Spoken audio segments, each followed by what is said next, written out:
Good evening. Welcome to the Warrant Committee. It's February 12th, 2025. Karen, could you call the roll, please? Sure. We have Tom Caldwell. On Zoom is Steve Rhines. Lori Connolly is here. Elizabeth Dillon, Jay Fundling, Allison Gagnon, and Julie Joyce are on Zoom. Andrew Coe is here. Macy Lee is on Zoom. Peter Mon is here. Julia Maxwell on Zoom. Brian McGuire is here. And on Zoom, we have Aman Nagasi, Ron Sia, and Judy Steele. The quorum. Thank you very much. Welcome, everybody, to the Warrant Committee.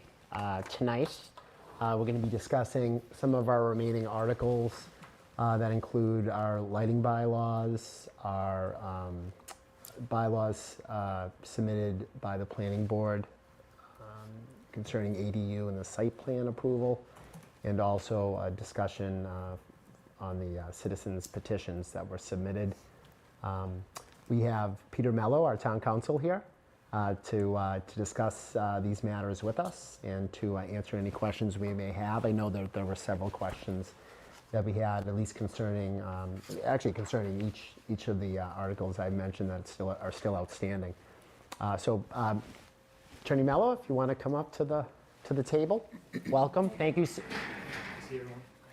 Thank you, Attorney Mello, for coming. We appreciate it. I know you are a very wanted man throughout the town. so we appreciate you making time for us this evening. So I know we spoke very briefly before. So we have obviously a series of these articles that we're going to be making some comments on for the town. And based upon, the planning, lighting, and the citizens' petitions, if you want to just maybe from your perspective as town council, just break those down for us. And I know we do have some questions that I forwarded to you that I'm sure that you'll address during your presentation. Sure. If you want to call it that. But, yeah. So the floor is yours. You can commence with any of the articles I mentioned. Okay. You think is appropriate. Yeah. The floor is yours. Yeah. No. Happy to. And I want to mention that I received some emails in recent days with different questions and materials associated with different questions and articles. I had unfortunately a death in the family and had been tied up over the past couple of days, and so haven't had a chance yet to really drill down into to a granular level on a lot of what was provided, but have reviewed it generally. So happy to talk about it. If there's any need for any follow-up, I'm happy to provide it in the coming days. But generally speaking, and it's probably cleaner to just field questions than give an overview of all the articles. But with respect to the zoning articles, I did send both the site plan bylaw and the ADU bylaw to the municipal law unit for review. Got some comments back on the former, still awaiting comments on the latter. So I haven't received any response with respect to the ADU, the draft ADU bylaw. Look forward to those. Expect those pretty imminently, but I did flag the schedule, so I mentioned that the planning board's meeting tomorrow night, so I'm hopeful that we can get comments back tomorrow. But as soon as we get them, I'll circulate them. So Pete, just to interrupt you, so just so it's clear, the site plan review has been. Yes. In terms of the Attorney General's office, right. it has been approved as written? We had a discussion about, my discussion with the MLU informed my comments. So I wouldn't say it's an informal review process. I wouldn't say it's been, approved. But that was, something I wanted to do to, I like to do that whenever I can. Because they're very helpful and responsive over there, and so. Sure. Now, as to the ADU, Yep. I think you have some information on that. Yeah. So as I mentioned, Ask a clarifying question for what you just Sure, said. Jay. Okay, I'm trying to understand. The version we saw, is that post review and comments from? the version that. Sorry, of the site plan review law. We saw a version. Is that after you got it reviewed and you made comments on it? I'd have to confirm that, Jay. I'm not sure because it's been because of the timing of everything. I'd have to confirm that. I don't want to say definitively. I think so, and I didn't have, I don't think I had major changes to the version I saw, but I'd have to confirm. So, And as to the ADU, is there any new information from HLC? I just heard that, I wasn't aware of this, I just heard within the past few minutes that the draft or model bylaw has been issued. I haven't seen it yet. So they do have a model ADU bylaw. Apparently it's out, so I'll be interested to take a look at that. I haven't seen it yet. And I'd imagine that whatever forthcoming comments we get back from MLU will reflect terms of the model, so. So is it, I guess, Mr. Mello, Attorney Mello, it's fair to say that there could be additional changes made based upon, I guess, the review by the municipal law unit or the suggestions they make, but I think more importantly, as to the ADU, there could be some other things in there that we haven't addressed. Is that accurate? Yeah, fair to say. I mean, it's hard to predict. It's all so new, and we had what were sort of the tools we had to get a sense of what was within the legal boundaries. They had some draft regulations; those were changed. Ultimately, we have this model bylaw. This is all kind of hot off the presses, so it's possible that that there could be some changes. But I guess, maybe I don't want to forecast it, but based upon what I reviewed, I compared the proposed language with the regs, and I'd be surprised if there was anything, materially different, or any comments that required any, substantial changes, but it's hard to, I guess, speak about it in the abstract. It's probably premature to say definitively. We'll see what the MLU comes back with, but yeah, I guess it's fair to say there could be some tweaks. Okay. And is there anyone you spoke to there? MLU? Yes. Beyond submitting it and receiving confirmation that they're reviewing it, I haven't, there's been no detailed discussion about the terms and what they might be looking at in terms of changes. It's been very preliminary, and yeah, we got it. They invited municipalities to submit draft language, so basically we availed ourselves of that invitation, and but haven't had a conversation about, the details of the language yet. You may have, I think you and I may have discussed this. So we did a pretty pretty detailed overview of the two bylaws submitted by the planning board, the EDU and the site plan. We kind of went through it line by line. I know I'd mentioned we had made there were some changes, some Scrivener changes that we made. Obviously asked the planning board, line by line, section by section, what does this mean? What does this do? I know they indicated there was a lot of this language in both were modeled after similar articles or bylaws in other communities. So I think my question is to you, we could be seeing that bylaw again at some point in the next week, maybe? The site plan? The site plan and the ADU. The ADU? Yeah. Is that? Yeah, I mean, I'm not sure where I guess I'm not the one to speak to that. I don't know where it sits with the planning board at the moment. I think that it's still, my understanding last I heard, I've been, as I said, a little out of pocket the past couple of days. I know they had a meeting on Monday. I don't know. I don't know what happened or what was discussed exactly where things stand, but. Okay. Well, you know what I'll do right now, just in terms of the site plan review, I know that some members of the committee had some questions as to that, so I'd like to open it up for any. Brian? Yeah, I have a question. So if on their ADUs, there are restrictions that the planning board has on ADUs. If the town approves it, and then the state comes back and says, like, one thing in it is not valid, or you can't do one thing, what happens? Typically, what the MLU does is they'll identify the offending language and just disapprove with respect to that. They'll be able to isolate the language that they disapprove of and say, we disapprove of this sentence or this term or this provision. Often what they'll do is they'll flag a potential concern, but they'll approve it subject to the caution that the town consult with council in terms of, applying it. We recommend, I'm paraphrasing, but we recommend the town consult with town council regarding the application of this requirement to make sure that to ensure it's consistent with, with whatever law they're concerned about.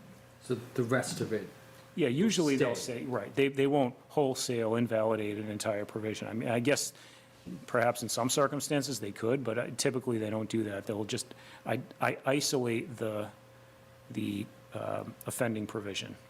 And they'll say, we disapprove of this language. We approve of the bylaw subject to our disapproval of section, 3.7 subsection A. and that would be the only one that they would cross out. Exactly, yeah. The rest of it would be approved, right? Okay, gotcha, Yeah. that's helpful. You all set? Yep. Okay, Judy. Thank you. So we discussed the ADU in detail the other night, and a question that had come up, if you have seen the draft, what is permissible to write in the bylaw about terms of length for a lease if the ADU is meant to be a rental unit? Yeah, no, that's a great question. That's a question that's probably the provision that jumps to mind most prominently of what caught my eye when I looked at it. Municipalities can regulate reasonably. The question would be, I think, is that a reasonable regulation? And that's one thing I'm interested in and sort of anticipate the municipal law unit addressing in its forthcoming comments. I have the same question. I mean, I don't know that I can forecast it. Is that reasonable? I anticipate that will be addressed. So, but at the moment, I don't know. It's a good question. So, a little follow-up if I could. Sure. So, according to what you just said, municipalities can regulate terms of lease in an ordinary circumstance, not just ADU? No, I think that what I'm saying is that any regulation of ADUs, has to be reasonable. I think that the question that'll be posed, and again, this is all brand new, so I'm just anticipating, but I think the question would be, is that a reasonable requirement with respect to ADUs? Is it a reasonable regulation? And I guess I'm interested in what the AG's office, or the MLU, which is an office within the Attorney General's office, has to say about that. I do think that I expect that they'll address that question when they provide comments. And if they don't, then I guess that would suggest that it's not problematic, but we'll see. Mr. Chair, may I ask a Of course, question? Judy. Thank you. We also discussed site review for the ADUs. And as I understand it, and I'm open to correction here, if you have a single-family house it doesn't trigger site review necessarily. But on a multi-unit project, it does trigger the site review requirement. So would you interpret, if you take a single-family house and you're gonna add an ADU, I see that as multi-unit. You have the primary unit that's most likely more than 900 square feet, and now you're adding another unit which can be no larger than 900 square feet. So that says to me you have a multi-unit now. And it would trigger the site review. Do you interpret it the same way? Well, I think one of the questions that first arose, in my mind, I think there was language in the site plan review bylaw that required site plan review for ADUs, and at the time, I think there was language in the draft regulations, the draft ADU regulations, which effectively said that you can't impose any more stringent requirements upon ADUs than single-family dwellings. I think that language was removed. So, you know, is the question of whether site plan review can be required of, for ADUs. I think so. I think that's permissible. I think that I was first concerned about that proposition when I saw the draft regs, but I think they modified the draft regs to remove that language. So, and I have to go back to my notes. I don't have a clear memory at the moment of whether the municipal law unit flagged that, but I think that probably is okay. But I guess I'd have to go back to confirm whether we discussed that or what the final verdict was on that from the MLU. Okay, thank you very much. Sure, Ron? Appreciate it. my pleasure. I just had a procedural question, but I guess first, sorry to hear about the loss. Oh, thank you. Yeah, So hope appreciate that. Everyone's okay. Thank you. I guess if the law needs to be changed, I was just wondering procedurally, would it be for the planning board to make the changes with you? Or would it be for us to propose changes based on the state's input? If the terms of the bylaw need to, well, it's the warrants, So, yeah, right. So I think that, you know, if there were changes, then they would need to come on town meeting floor, right? And, you know, so was that what you were asking? yeah, who would be Would make- responsible for drafting those changes? Would it be for us as the warrant committee to propose changes? Or would it go back to the planning board and would they resubmit an updated version for the warrant? Right, well, no, the warrant's out, right? So I think that, I think planning board would, you know, the planning board's going to provide a report, right? And so they might, you know, address any changes in a report, and I think the warrant committee, as it's customarily done, where you would propose changes to language, could express that in your recommendations, The right? green sheet, I guess? Right, but ultimately, any change to the language would need to come through an amendment at town meeting. Okay. 'Cause the warrant, because the warrant's issued, Right. that's, you know, it need to be amended from town meeting floor.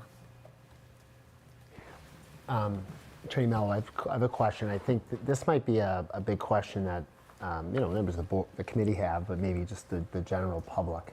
And you touched on it, but if any provision in the ADU, let's use that as an example, if the AG said, we don't like this whole thing, and I just want to make it clear, we don't like this section, you indicated that would be obviously extrapolated, corrected, removed, amended, but it wouldn't totally invalidate the whole bylaw, correct? And I think, Typically, that's not what they do. Okay. Typically, they'll either disapprove of language, or they'll flag that you have to be careful about applying it. But they won't, and I'm not sure that, I'm not saying that there wouldn't be any circumstance where they wouldn't say this whole thing is, invalid. I don't recall ever having seen that. Usually they isolate whatever, whether it's a sentence or a section or a term or some requirement. Like a bylaw seeks to impose fines that exceed the statutory maximum. We disapprove of this, this requirement, type of thing. But they won't invalidate the whole thing, no. And Typically, yeah. Yeah, and I think that's, just from information I've received, I think people are just concerned that if, the AG says no good, we have an ADU by right, and the town can't regulate it. So I think some people just had some concerns about that. And- Yeah, taking, for example, taking the 12-month threshold as an example, I think if that were included, and the AG or the MLU thought that that was unreasonable, I think what it would say is, we disapprove of that requirement because that exceeds the scope of a permissible, reasonable requirement for ADUs. And the rest of the language would remain intact, and then that requirement would be invalidated or disapproved. Again, or they might say, we caution, that we recommend the town consult with council before applying that requirement to make sure it's consistent with the law, type of thing. Sure. Brian? If they thought on that, thinking, on that frame of thought, if they thought 3 months was the right answer, would they just say, we think they should change 12 months to 3 months, and that would be, would they do that, or would everybody have to go through the whole process again? Yeah, they don't typically, they wouldn't unilaterally impose a change and say, we're going to reduce this. We approve 3 months, we're going to reduce it from 12 to 3. They wouldn't do that. No, I don't think so. They might say, we disapprove of this language, and they might cite to other decisions and say, we've, in other cases, we've approved up to X months, and might cite a decision or two. They might offer that. A lot of times, and this is true, if, the MLU has this helpful repository of its decisions, it's keyword searchable, so, a lot of, like site plan bylaw decisions have been generated in the past couple of years. So you can get a flavor for what they've said about different provisions from decisions they've issued in those matters, and they oftentimes tend to use kind of stock repetitive pasted excerpts like they'll cite the same cases for the same propositions and kind of repeat the same mantras in different decisions. So you can, over time, get a sense of what they're going to say based on reviewing how they've decided other similar bylaw language. So I think that in a year or so, we might have a better sense of what timeframes have passed muster. But at the moment, I doubt that this is all brand new, so we wouldn't really have that. Lori? I was just No, going I'm to say, sorry. Jay gave us a copy of a response from the municipal law unit that just excluded a certain sentence from an article that was submitted to the state. Did you remember? I don't. It was on the outdoor lighting bylaw from New Marlboro. Yep. Okay, I don't remember them striking a sentence, but there's been a lot in my brain the past week. About the fine. Okay. We disapprove, except for the certain text in this article Yep. authorizing a fine that we disapprove because blah, blah, blah. Yep. Other comments, see below. So they identified the specific, Yep. as you said. Yep.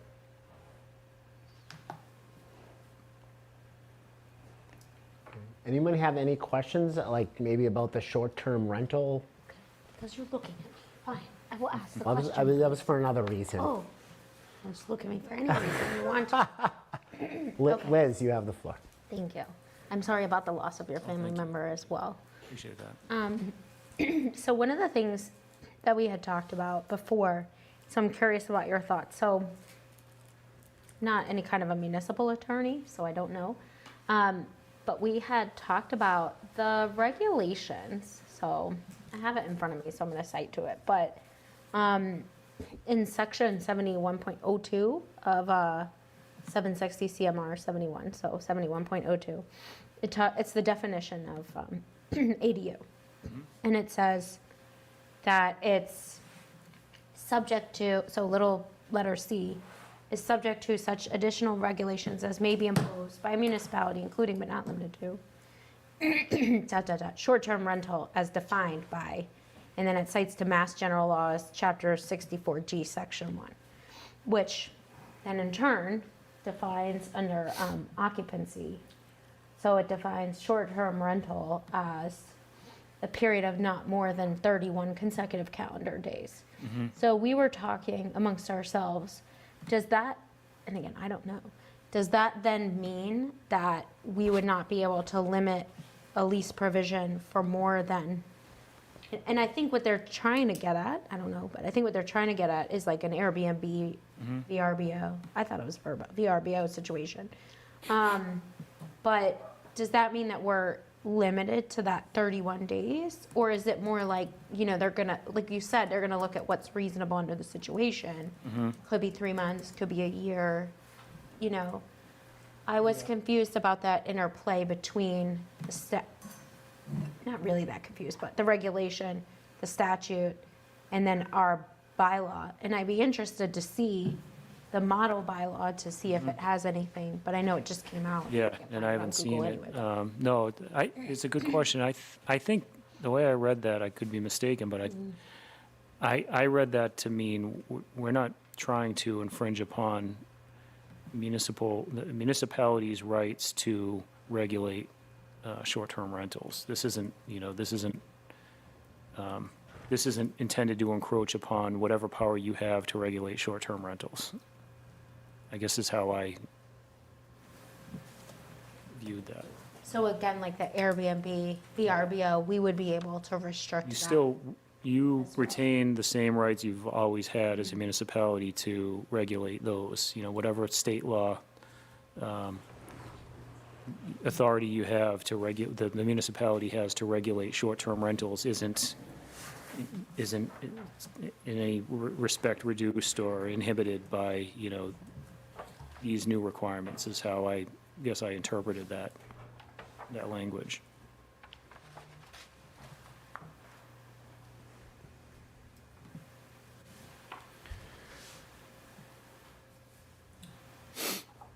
Anyone else? So Attorney Mello, so I just want to clarify, so the law for ADUs is in effect right now, Right. as we Yep. speak. Yes. And the state now releases model language for this ADU guideline. Right, so I'm just saying it's frustrating, that we're at this point. And I know every town and municipality is different in terms of how they work their zoning. We're a little town. We have to go through the town meeting process and committees and stuff. So I just want to just clarify that from this member's position, it's a little frustrating to try to, work it and then work it through. Do you have is there any information you have about why they delayed so long on this, or any idea? Or is it just how the state is working this through? And that's fine if it is, but I'm kind of perplexed on why they waited, why this wasn't out January 2nd or something. Right, yeah. You might not have an answer. It's more of a comment, that would have been helpful to have this a couple of months ago. Yeah. Yeah, I'm not sure what the, I can't really speak to the Yeah, no. process of the timing of it, so. And I understand that. Okay. Now, does any member of the committee have any questions about the site plan or the ADU? Any language? This is our chance. Jay?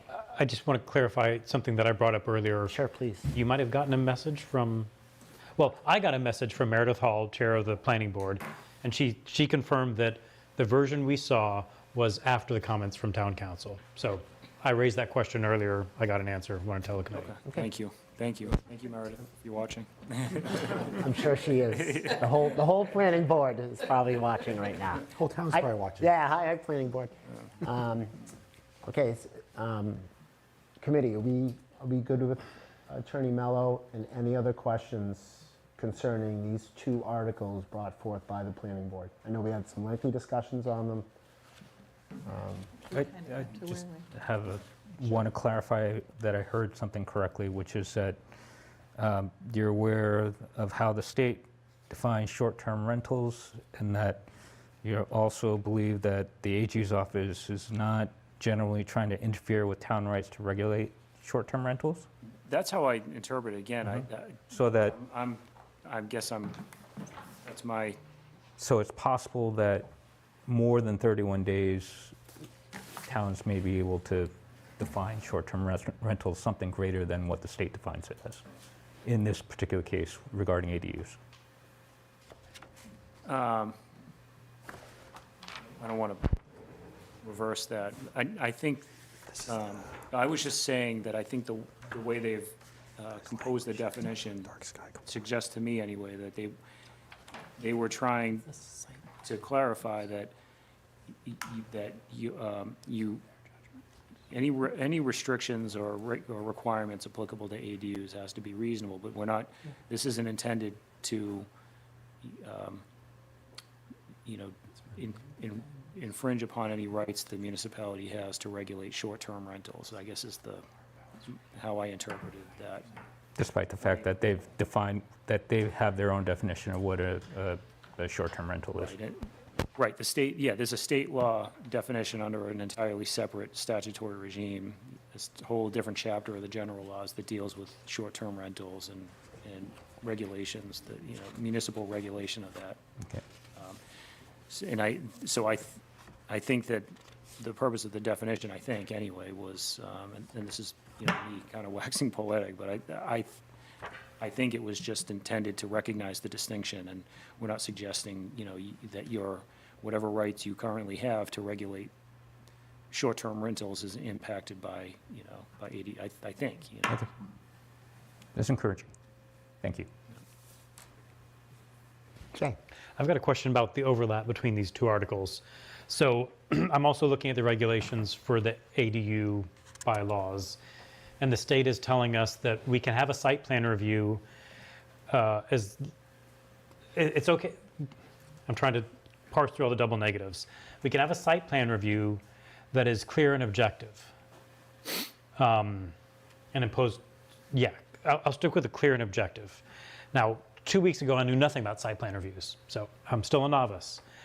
It seems like our new site plan review rules are a lot better than the old ones and are a lot more objective, but it seems like it's a spectrum. I wouldn't say these are 100% objective. I don't know if any site plan rules are either 100% objective, so I don't know what my question is. I guess my question is, do you think the new site plan rules meet the standard of these are clear and objective? Well, they certainly were very detailed, and I think, I had a couple of comments on some of the terms. I think you have to be, so I guess the short answer is yes, I was generally, satisfied that it met legal requirements. That, you have to be deliberate when you're dealing with site plan. First of all, you're not alone. You said that it's kind of an elusive concept that judges bemoan all the time. How kind of esoteric site plan review is. It's not really addressed in the Zoning Act in detail. A lot of people have lamented that. I think there's one judge described it as the ghost that haunts land use, which I thought was kind of you hear that repeated a lot. You have to be careful about, there are limited circumstances in which you can deny for as-of-right uses, but you have to be very careful about that. There's I'm paraphrasing, but there's language in decisions that says something to the effect of, you can't wholesale deny site plan approval for an as-of-right use, unless the problem is so intractable as to permit no resolution or words to that effect. So you're very limited in terms of, so you have to be careful about that. And when it comes to multifamily uses, there are also, if you read the site plan review decisions that I mentioned, there are certain restrictions on site plan review in the multifamily housing context. One thing that jumps to mind is when they caution against, they being the MLU cautions against considering like public impacts on public services, for example, when you're dealing with multifamily uses. That's something that I've seen in a bunch of the decisions. I don't want to get into too many, I guess, of those particulars, but overall, it was generally, I thought generally speaking, it was in good legal form. Can I ask a follow-up? Sure. So this may be sort of a loaded question. The warrant committee voted to recommend that town meeting accept the site plan review. We don't know what town meeting will do. My loaded question is, would you say the old site plan standards were clear and objective? And if they're not, if town meeting decides not to follow our recommendation and upgrade the site plan bylaws, would that mean that a site plan review could not be done on an ADU? Oh, interesting. If the old one is not. You know what, I've been more focused on the new proposed language than the existing, so I don't. That's probably going deep into the weeds. I don't know if that's going to influence town meeting. So I withdraw my question. Thank you, Jay. Thank you. Julia? Thank you. When we were discussing the potential limits around, short-term rentals and periods of time, regardless of what time frame that is, are you aware of any enforcement mechanisms that other towns use or have put into place to, if they find that someone is in violation of that time frame, renting in that time frame? No. I don't know if my question's clear as mud. The short answer, no, it's definitely a clear question, a good question. The short answer is I'm not aware of, I'd be surprised if there had been any enforcement of any ADU terms, given the kind of the, infancy of all of this, but I think that the enforcement mechanism would be the same as it is with respect to any zoning bylaw requirement. If you have non-criminal disposition provisions, you could utilize that. You could, proceed under 40A Section 7 for injunctive relief or, to enforce the terms of the zoning bylaw. So if you had, it basically would be enforced like any other zoning bylaw requirement, I think. So for us non-attorneys, does that mean someone else would have to bring a lawsuit against the offender? Well, the way zoning enforcement works under the Zoning Act is if someone can complain, and the enforcing authority is the building commissioner. It's different. You can do it different ways, but typically it's the building inspector or the building commissioner. Someone can say, hey, building commissioner, so-and-so is violating the zoning bylaw. I want you to take enforcement action. And the building commissioner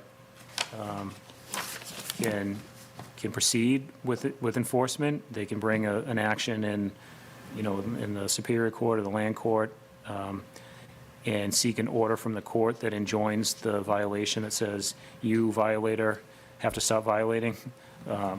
Or they can refuse to take action. They can make the determination that it's not a violation of the bylaw, and then in that case, the complaining person would have the ability to appeal that to the ZBA, and then ultimately, if they weren't satisfied with the determination, they could appeal that non-enforcement or ultimately the ZBA decision to court, but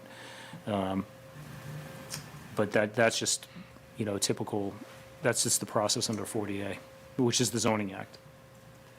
So really to sort of get the process rolling, it would be presumably like neighbors reporting on neighbors. Is that accurate to say? Well, in some cases, it's the building officials, the building department will become aware of a violation, and they'll investigate and pursue their own enforcement. They're the enforcing authority. How they become apprised of a potential violation varies. Sometimes they ascertain it themselves. Sometimes it's brought to their attention through complaints. It depends on the circumstance. I think in this situation, with respect to ADUs,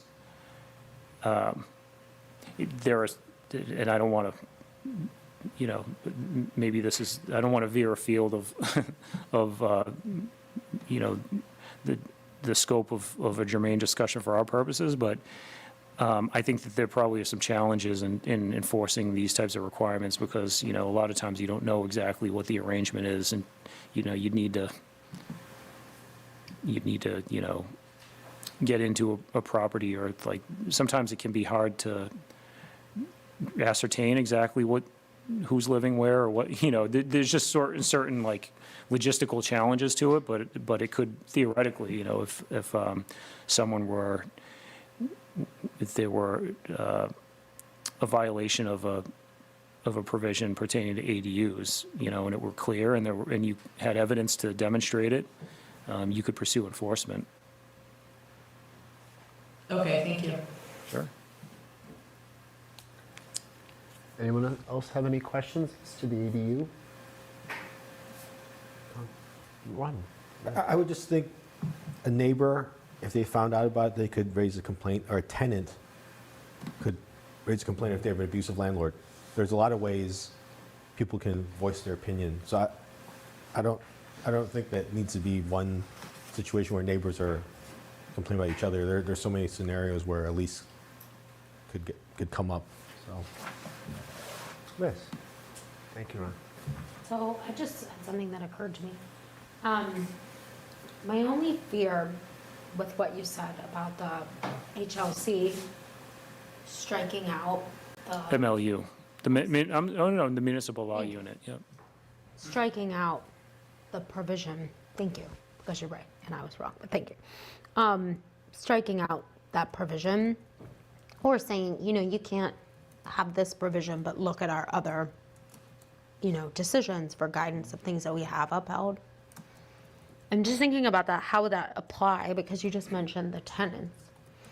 And I'm thinking about how would that apply? So if I were an owner of a property and I had an ADU and I leased it out thinking that I'm gonna have someone who's gonna live here for whatever period of time.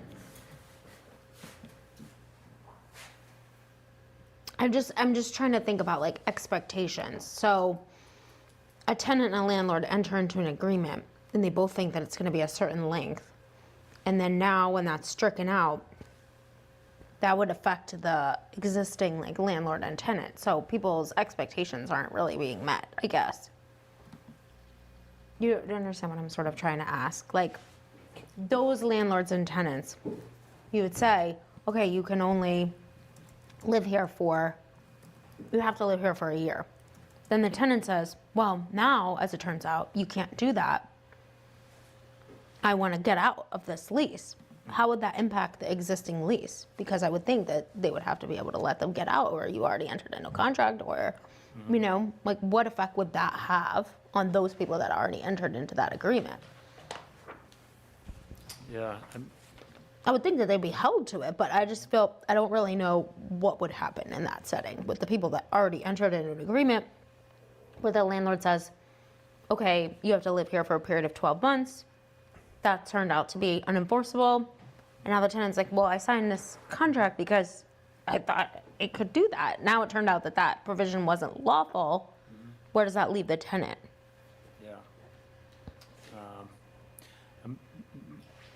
yeah. Residential real estate isn't a bailiwick, but I think, I would guess. Kind of more like a rhetorical. Yeah, than anything. right. I'm sorry. I guess No, I guess whatever the contract says, I mean, a lot of times there might be contract terms that will require that, you know, compliance with all applicable law. Maybe, you know, a change in the law that renders the contract unenforceable might relieve some parties of their legal rights or obligations, you know, but, yeah. Judy, then you. And, okay, it's gonna be Judy, Ron, and Lori. So, actually, to build off Liz's, if I can go first. You know, we're talking like contract law, right? And any provisions in the lease that would provide for the situation that you just said, but that would be an action in like housing court, I would assume, correct? Yeah, I don't- Where the town tenant would would have to be. bring the landlord in and say, I'm looking to break this. There was no language in the lease that indicated, you know, if the law is flipped, all applicable laws, I want out. And so that would be probably after, that would be a contract action, right? Housing? I think so. I mean, I said, I hadn't devoted much thought or any thought to the question, but that's my off-the-cuff kind of impromptu. I think it's just a private dispute. We have legal requirements, assuming that would be enforceable. If we have the authority to impose a minimum, you know, duration threshold for a lease term,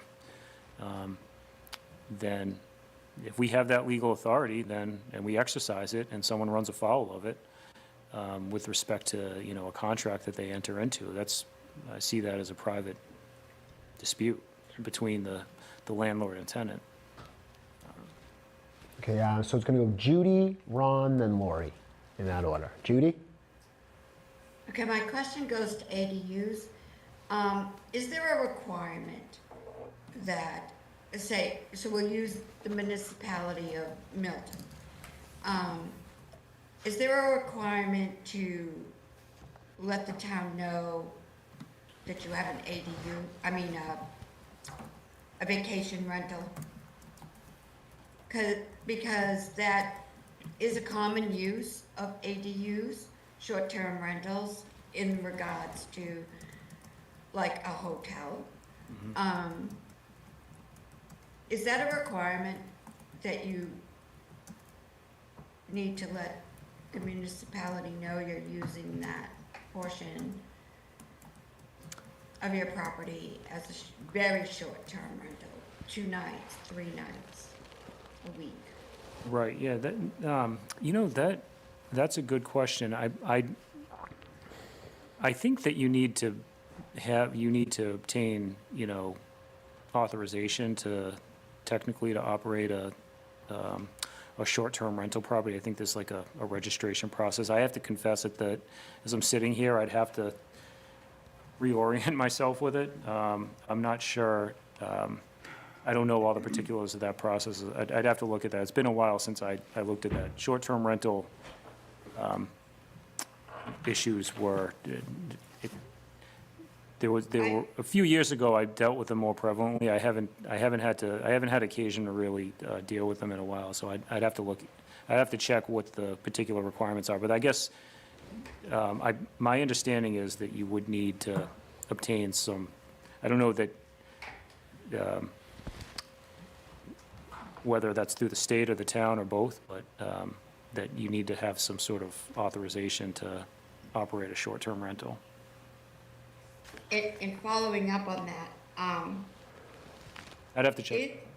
but then following further on that line, if there was a requirement to register this particular property that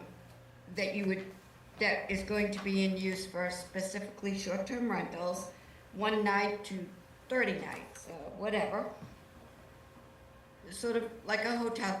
Is there a tax due on your proceeds similar to a hotel tax to, say, San Francisco or New York City or any city? There's a hotel tax that's due to the municipality.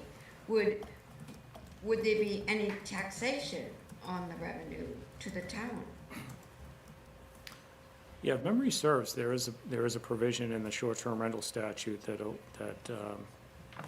addresses the maximum amount a municipality can tax, I believe, if memory serves. I'm sorry, apologize. These are excellent questions, but I think I will ask, I think the person that would know if we currently collect taxes on registered, I'll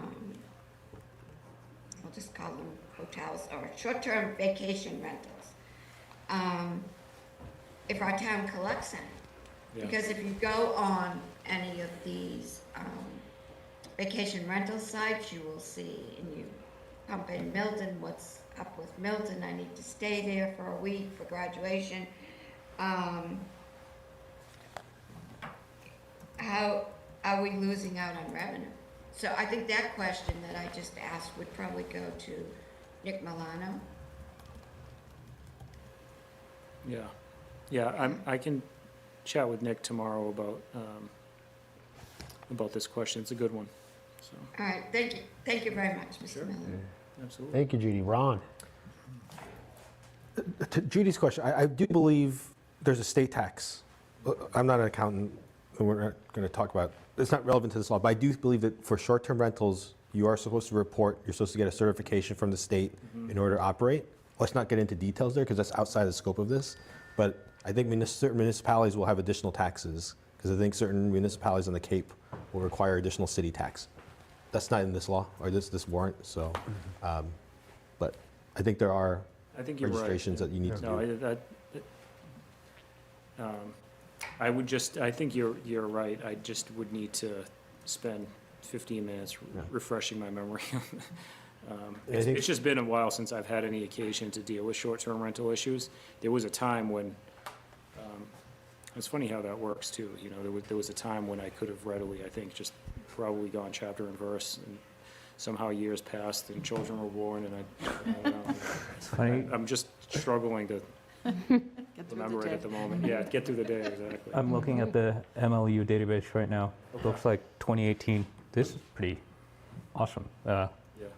They municipal authority to adopt short-term rental bylaws and right to impose fees for short-term rentals, penalties, limit the number of days that they may be rented, Yeah, regulate the class of operators of STRs, so it looks like you can define. yeah.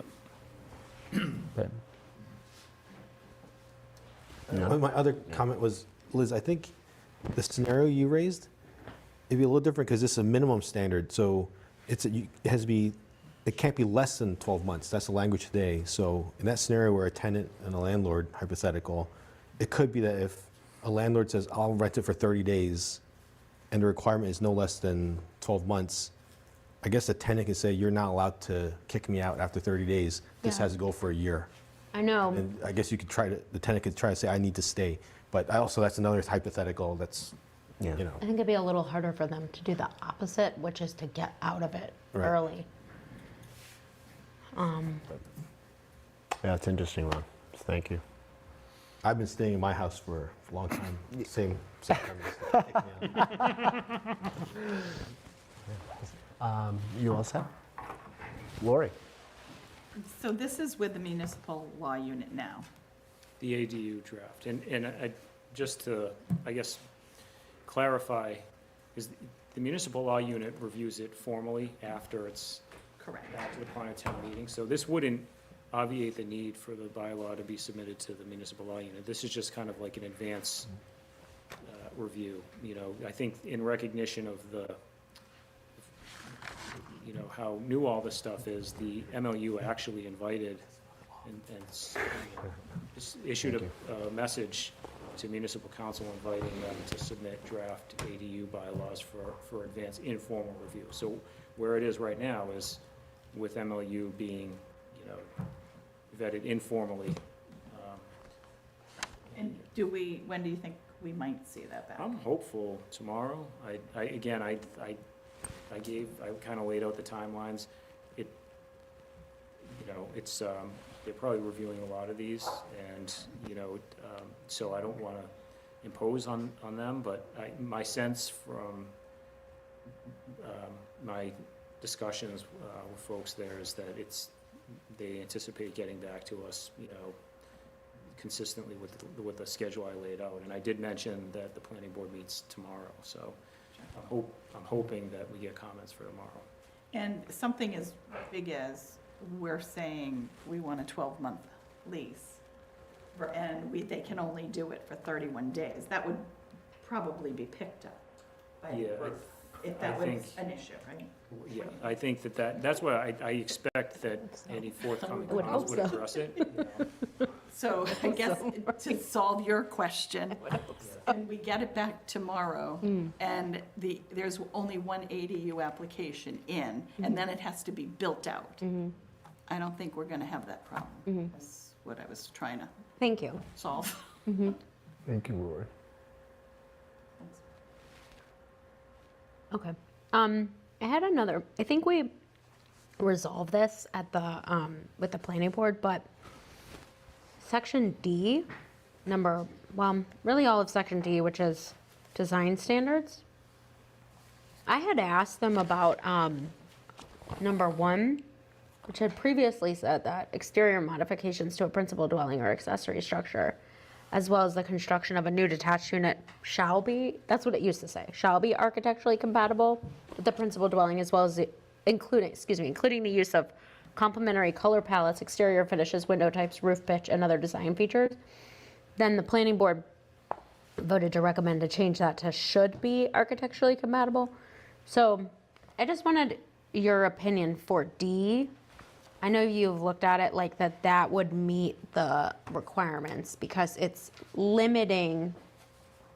My concern with D1 was that it limits what an ADU can be more than your single family property would be limited. So as an example, so when it said shall, I was more concerned about this. I'm not really that concerned about it anymore. But for example, I could put an addition on my house that looks ridiculous compared to the rest of my house with totally different siding and window trims and roof, and nobody could do very much about it. And so with an ADU, to have that requirement that's not present in the single family. So I'm just curious, the language should, and the rest of them are should, I think, like encourage, should. Do you think that would be sufficient to like pass muster with these design standards? Because I'm just thinking of things that we raised before, making sure that we have the answers. I'm not really worried about it anymore myself, but. Yeah, I think so. Okay. I think so. And as I mentioned, one of the, you like to identify and apply hard and fast rules, so I actually appreciate it, I guess, if that's the right word, that the draft regs kind of drew a bright line, like, okay, you can't impose upon an ADU more stringent requirements that you'd impose, than you would impose upon, or could impose upon a single family. I thought, okay, there's a bright line rule, we can apply that. Then they took that away, so it's kind of squishy, but I think that the removal of that language implies to me that, you can. The regulations don't preclude you from imposing, going beyond what you could go, where you could go with respect to a single family. But again, I think they have to be reasonable and. Yeah. So this would fall kind of, and I think so too, but for whatever it's, but from your like legal opinion that all of this section D would fall within that reasonable, that makes me feel. This is a ADU, right? Yeah, the D1 through 7. And most of it says like are encouraged, and there's very little that says shall, except that first one, but. Oh, I have, she keeps declining, sorry. Yeah, I mean, the word the word should is sometimes, I guess to the extent it allows discretion. If the MLU said anything about that, they might say, we point out that, this language should be applied consistently or uniformly, and, recommend that the board consult counsel and, applying this language or something like that. Okay. I would anticipate, if they did flag that would be the comment, but. Okay. Thank you.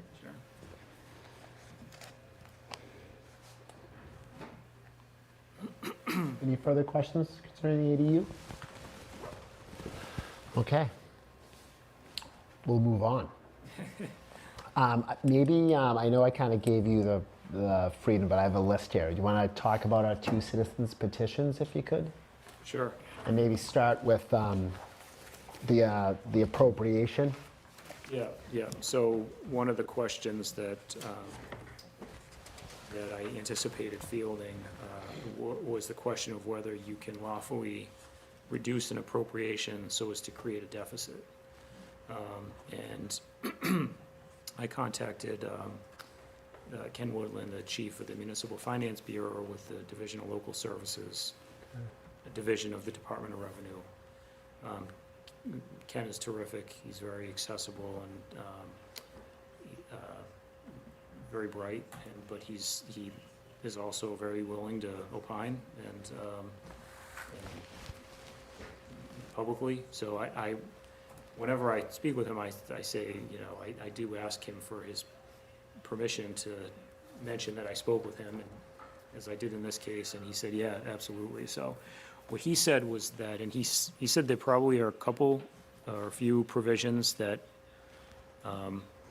would be relevant in this context, but he said that the one that came to his mind in the course of this couple-minute conversation today, and he was speaking extemporaneously because I was posing the question to him on a phone call, was Chapter 44, Section 31, which precludes a municipality from spending beyond an appropriation. He said that basically you can reduce an appropriation by whatever amount remains in the account into which the appropriation was made. So I'm just making up a number. If there's $100,000 left from an appropriation and like 20 of it's encumbered, because he added that nuance that it's basically whatever remains accounting for any encumbrances.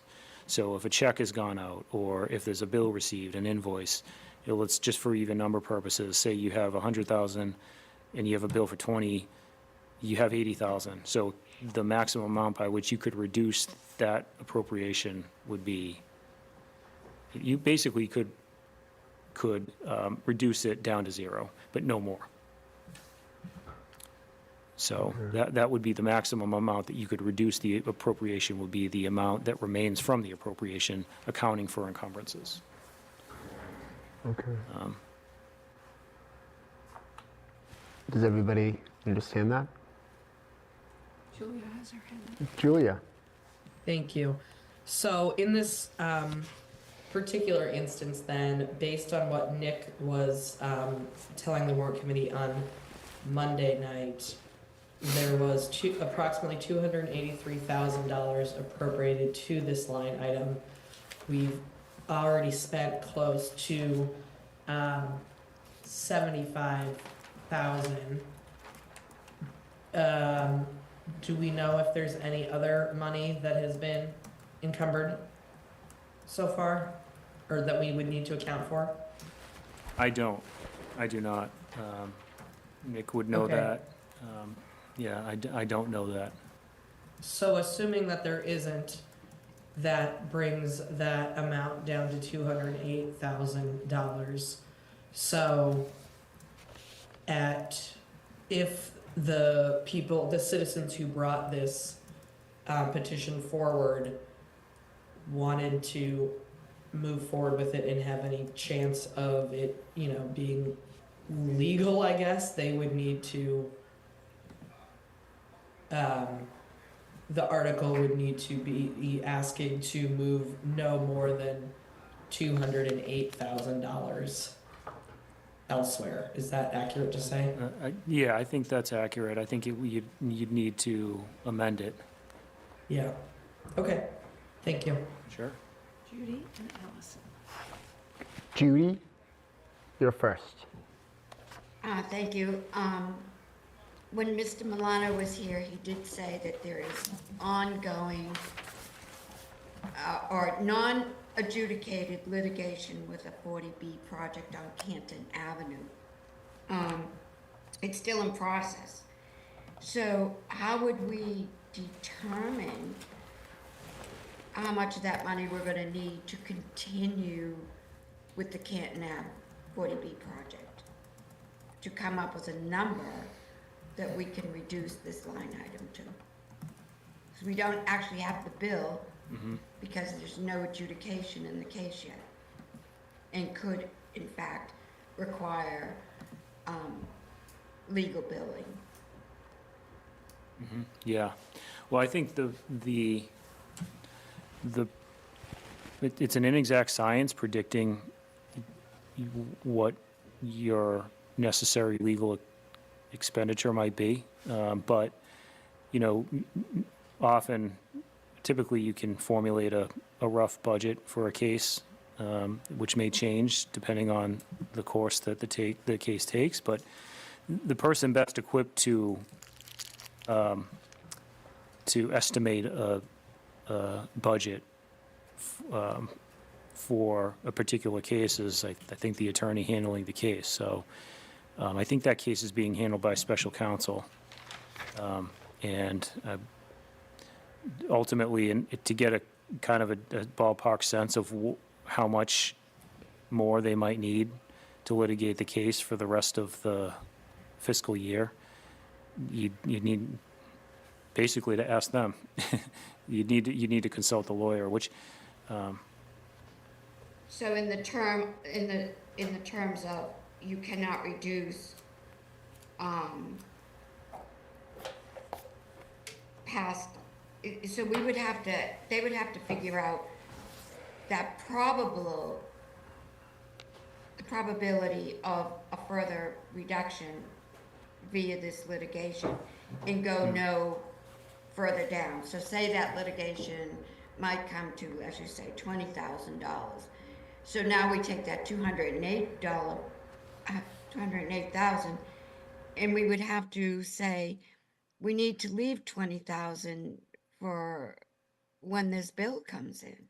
Would that be accurate? I think that would be the judgment call. If town meeting wanted to reduce it in such a way as to leave an adequate amount to fund anticipated special legal expenses, litigation-related expenses for the balance of the fiscal year, that would be a judgment call. We don't want to, we technically could reduce it by X. We could reduce it by up to 208, but we know that we're going to need at least 100,000 to litigate this series of cases, so we want to reduce it only by 108. I think what Ken was saying is the authority exists to amend the appropriation down to zero, accounting for encumbrances. So if nothing's been encumbered, if all that's been encumbered is the 70, and apologies if my math is off, but if only 70 has been spent and nothing's been encumbered, then you can reduce it by 208, let's say. But if you want to, as a policy matter, you make the determination that we really don't want to deplete the thing down to zero because we know we're going to need some money in the account, and we don't want to completely defund special counsel services or special litigation services, then we want to amend it so as to leave enough in there, but the authority exists, according to Ken, to reduce it down to zero. Whether town meeting decides it wants to go that far or reduce it by some different amount, or any amount for that matter, that's a town meeting judgment call. Thank you. Sure. Thank you, Judy. Ron and Brian. When you spoke to Ken, when you use the word encumbered, does that mean, like, what does he mean by that? Is What it does like it a mean? formal adjudicated debt, like Right, a lien? that's the question, yeah. Or So- just a planned expense? Yeah, no, this is a great question, because I I'm not sure there's necessarily a universal definition of that term. I said, you know, I think he said, and I'm paraphrasing, I don't want to attribute this statement to him verbatim. He might have said something like, you know, it can mean different things, you know, that he was suggesting anyway that there's no like definitive exclusive definition for the word encumbrance, at least as it pertains to municipal finance. But he cited the example of a check's gone out, you know, so you've cut the check. So I said, oh, okay, well, again, in the interest of hard, you know, bright line rules, I said, okay, so it's encumbered if the check's been cut. Right. And he said, no, you know, if you've gotten an invoice, that could be encumbered. So if, you know, that may be worth clarifying. It may also be a function of kind of local practice, you know, maybe encumbered means whatever it's meant in Milton for decades, you know what I'm saying? We'd have to confirm that, but Ken said very clearly, it's what remains after you account for encumbrances. Brian, I skipped over Allison. And I know just from experience in other places, you know, a lot of times as the fiscal year draws down, as it winds down, lots of municipal clients will ask you for, how much are you going to need? You know, at the end of June, this happens often. How much do we need to encumber? Because we need to pay the bills by June 20th, let's say. How much do you need us to encumber for the remainder of the fiscal year? Because if we don't encumber it, we can't spend it. You know, that's so. And I have to confess, I've just basically in those instances formulated an estimate of what I anticipate the remaining expenses will be for that period, and haven't really belabored, you know. It could be a budgeting Yeah, determination, or it could be the formal, you've issued debt obligations. it could, it probably means, you know, it could mean different things, different places. But when I drew that distinction between a check being cut and an invoice being received, he clearly said, no, you know, it could apply to an invoice too, you know, so, and I guess that's the other thing. The measure wouldn't be from today, it would be from town meeting, the date of town meeting, you know, I think. So whatever hasn't been encumbered as of that date would be the operative amount. Yeah. Okay.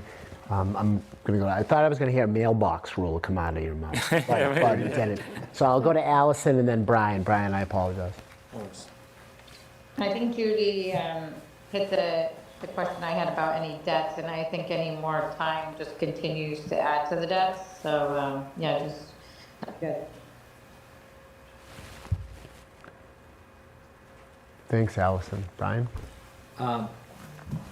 If the town votes to reduce the budget to zero after all encumbrances, and the town is sued a week later, what happens?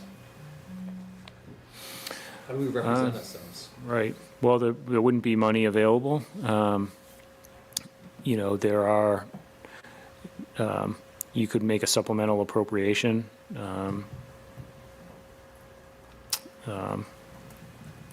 You know, but It's a question. yeah, I mean, I guess there's,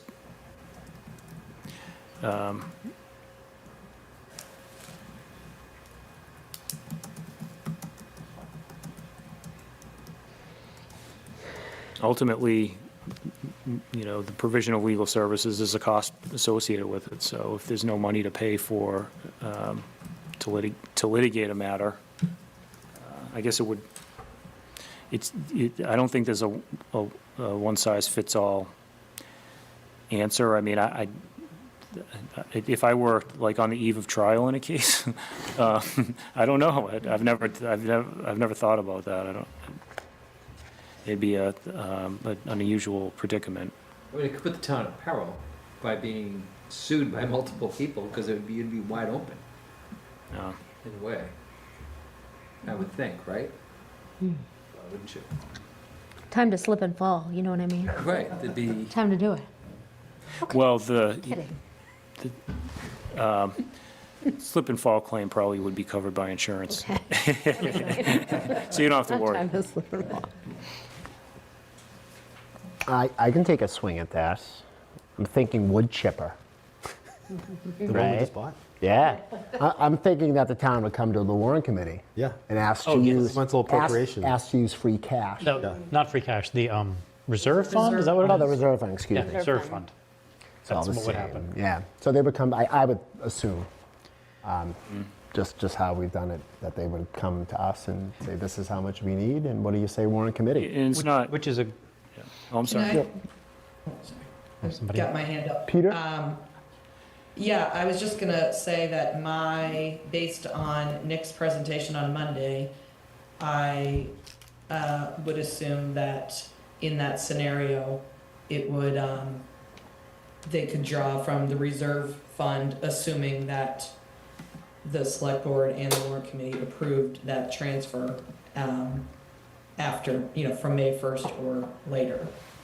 Is that, Yeah, Attorney Mello, you're an option as far as you? yeah, I think that's right as a practical. Look, there's other, there would be other pots from which to draw, I guess, other means to, but you couldn't use the appropriation, so there would be steps required to access any additional funds. But it's not, I have had, I'm familiar with instances over the years where a case, not in Milton, but cases have required supplemental appropriations, a major case where a certain amount was budgeted and there was unanticipated motion practice or some case event that was unexpected that that generated a lot of resources and time and fees and required a supplemental appropriation through, from town meeting. That's not, I've seen that happen before, so I think that either accessing reserve funds, I think you're right, though, Nick may have mentioned that as a possibility, so. Jay, did you have something to say? I did. I do want to respond to Julia. I think with the reserve fund, it only requires the warrant committee's approval, and I think it can be done any time of the year. Yes. Not just the last 2 months. Okay. But you this last conversation reminded me of something I was wondering about. What can we, I don't know if the correct word is amend, but we're going to make a recommendation to town meeting. And what can the scope of our recommendation be? For example, Mr. Milano seemed to say that it has to be within taking money out of legal and putting it into schools. Like, one of my first thoughts was, instead of putting it into schools, can we put it in the reserve fund? Is that, if the warrant committee decided to do that, would that be within scope to say it's not moving to schools, it's moving to the reserve fund? Yeah. Mr. Milano seemed to think no. Yeah, right. I guess the moderator's ultimately the arbiter of scope issues. I guess I'd be remiss, or I'd want to confer with Bob about his view on that. I tend to agree with Nick the way the article was framed, but Okay. Ultimately that I defer to. Right. And I'd want to confer with Bob on that. my second question about a reasonable, I don't even want to call it an amendment, a reasonable recommendation that we might offer is, could we offer a lower number? I mean, they've phrased it poorly, as we all know, but could we say, nope, it shouldn't be 255, it should be 208, or it should be 100,000, or it should be $1? Is that within scope of something we could recommend? I think you can, I think, and I don't think Bob would disagree with this, that you could reduce the amount. Okay. I think any reduction would be within scope. Thank you. Sure. I mean, Bob may have a different view, but I wouldn't expect that, so. I think that would be, Yeah, I think yeah. I'd agree with that, until I was corrected, obviously. I had a question from a procedural standpoint. If they were to need a supplemental appropriation from the reserve fund, you said that would go to the warrant committee. the warrant committee would make a recommendation, but that wouldn't go to town meeting. That would be the warrant committee and the select board, Warrant committee. the warrant committee. So my concern is, here we have a situation where a town meeting is having a vote. So those people are elected. They're supposed to represent the people that they, in their precinct. They say, we don't want to have this money. Then we, the warrant committee who are appointed, are then saying, never mind, we're going to go, you know what I mean? So I'm just, that tension, I'm not really asking a question, but I just feel like there's a tension there, but you're saying that's allowable as long as you don't encumber, as long as you don't reduce it down to less than what the encumbrances are. So it's like 0, so it doesn't go below 0. As long as it doesn't go below 0, right? Okay. That's what Ken said. Yeah, I'd like to just comment on Liz's thing. I think it is I appreciate the comment, but I think it allows for flexibility. Oh, I'm with not the saying that's budget. wrong. that we Oh, no, do no, that. no, and I wasn't inferring that. Okay. I'm just kind of commenting on, because I thought it was a good question, it's a good thing to bring up, that it allows that flexibility, so we don't have to call a town meeting. So we don't have to kind of do all those steps if we need the money for a wood chipper or something else immediately. So I just think that's probably the thought behind the provision that way, but. I don't have a problem with the provision being that way. It's the opposite. I'm concerned that if this were to be passed at town meeting, what does that then mean? If we do need to have litigation because we get sued because I slipped and fell, haha, but something else happened, we're putting the warrant committee in a position where we're having to say, even though people voted for this, I just feel like there's a tension there between, you know what I'm saying? So I think it's good that we have that ability, but I'm worried about this petition the way that it's written, I guess is my point. Ron? I guess, in theory, I would think that we wouldn't look to have a large appropriation for just any potential cost. It would be for legitimate costs that are being incurred for foreseeable issues. So it could be for potential encumbrances that are coming. And I think that's how we would be prudent about the money, given, in theory, the town meeting would have told us not to put a big sack of potatoes out there for, usage. Well, yeah, and I think what's gonna happen is, if something happens, if this happens and it gets passed, Nick is not gonna call a warrant committee meeting to move money into the legal budget. He's gonna Sure. wait until, Right. there's Real a bills bill. come in. And Yeah. he wants Sure. more money. Right. And then it's an issue, because now you have an encumbrance. But we could meet every month, in theory. Yeah. Yeah, Every month a new bill comes in, we can vote to pay it, I guess. but there's a bill.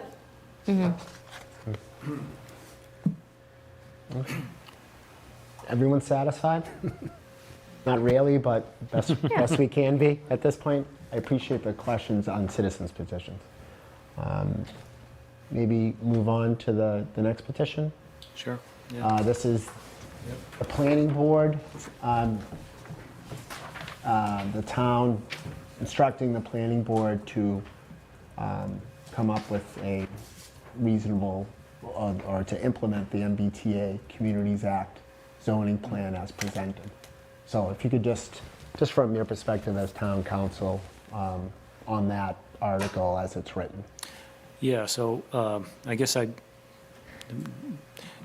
not sure what word you want to attach to it, advisory or non-binding, but it's not, in my view, town meeting can't mandate, that the planning board take specific action in this regard. I mean, the planning board is a public body, is an independent public body, and acts through its collective vote. So, town, I think the petition can operate as something of a proclamation or a recommendation, but ultimately wouldn't, I don't think, have any binding effect on the planning board to mandate that the planning board take any particular action. So that's how I view that. Anybody have any questions as to that petition? Julia's hand is up. Julia?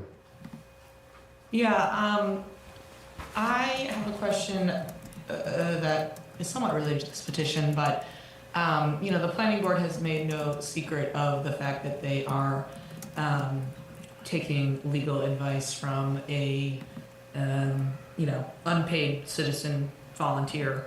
As the town's paid counsel, do you have concerns about, like, does that put the town at any sort of liability? Or do you have any other concerns related to that in general? I think it's respectfully, I don't want to sidestep. It's a little outside the scope of this discussion. I mean, I think that, in terms of the article itself, purporting to or seeking to direct particular action by the planning board, I don't think that, the planning board can be lawfully compelled. The town meeting can't dictate what the planning board does, and I think, I don't want to, again, I don't, I'm not trying to be evasive, or I respect the question, but, it's a little afield of the scope of this discussion, I think, respectfully. I know that the select board is going to be making a decision, I think, on the planning board plan upcoming. We heard that at their meeting last night. So they were going to, for those who didn't see, I recommend you go back, maybe take a look at that joint meeting last night. It was very interesting. It was an executive session, but they were planning on voting on the planning board plan as they've provided, or some other avenue the select board was going to pursue, but that did not happen. I think that vote's on Friday. Right? Yeah, I think that's right. Jay? Can I clarify? Are you saying town meeting approving this, are you saying it would be improper for town meeting to approve this? Or are you just saying it would have no teeth? The latter, I think. Okay. They can't dictate, they can't direct the board, at least in this context, in my opinion, to. Thank you. I'm just trying to understand if you meant they can't dictate and therefore they shouldn't pass this, or they can't dictate and therefore it doesn't matter if they pass this. No. Okay. Thank you. Going back, I'm happy to hear that the rules are what they are, and as you've interpreted them, so that a group of folks can't change or command one of the units of the town government to do something specifically at some point. Yeah, then I think that's I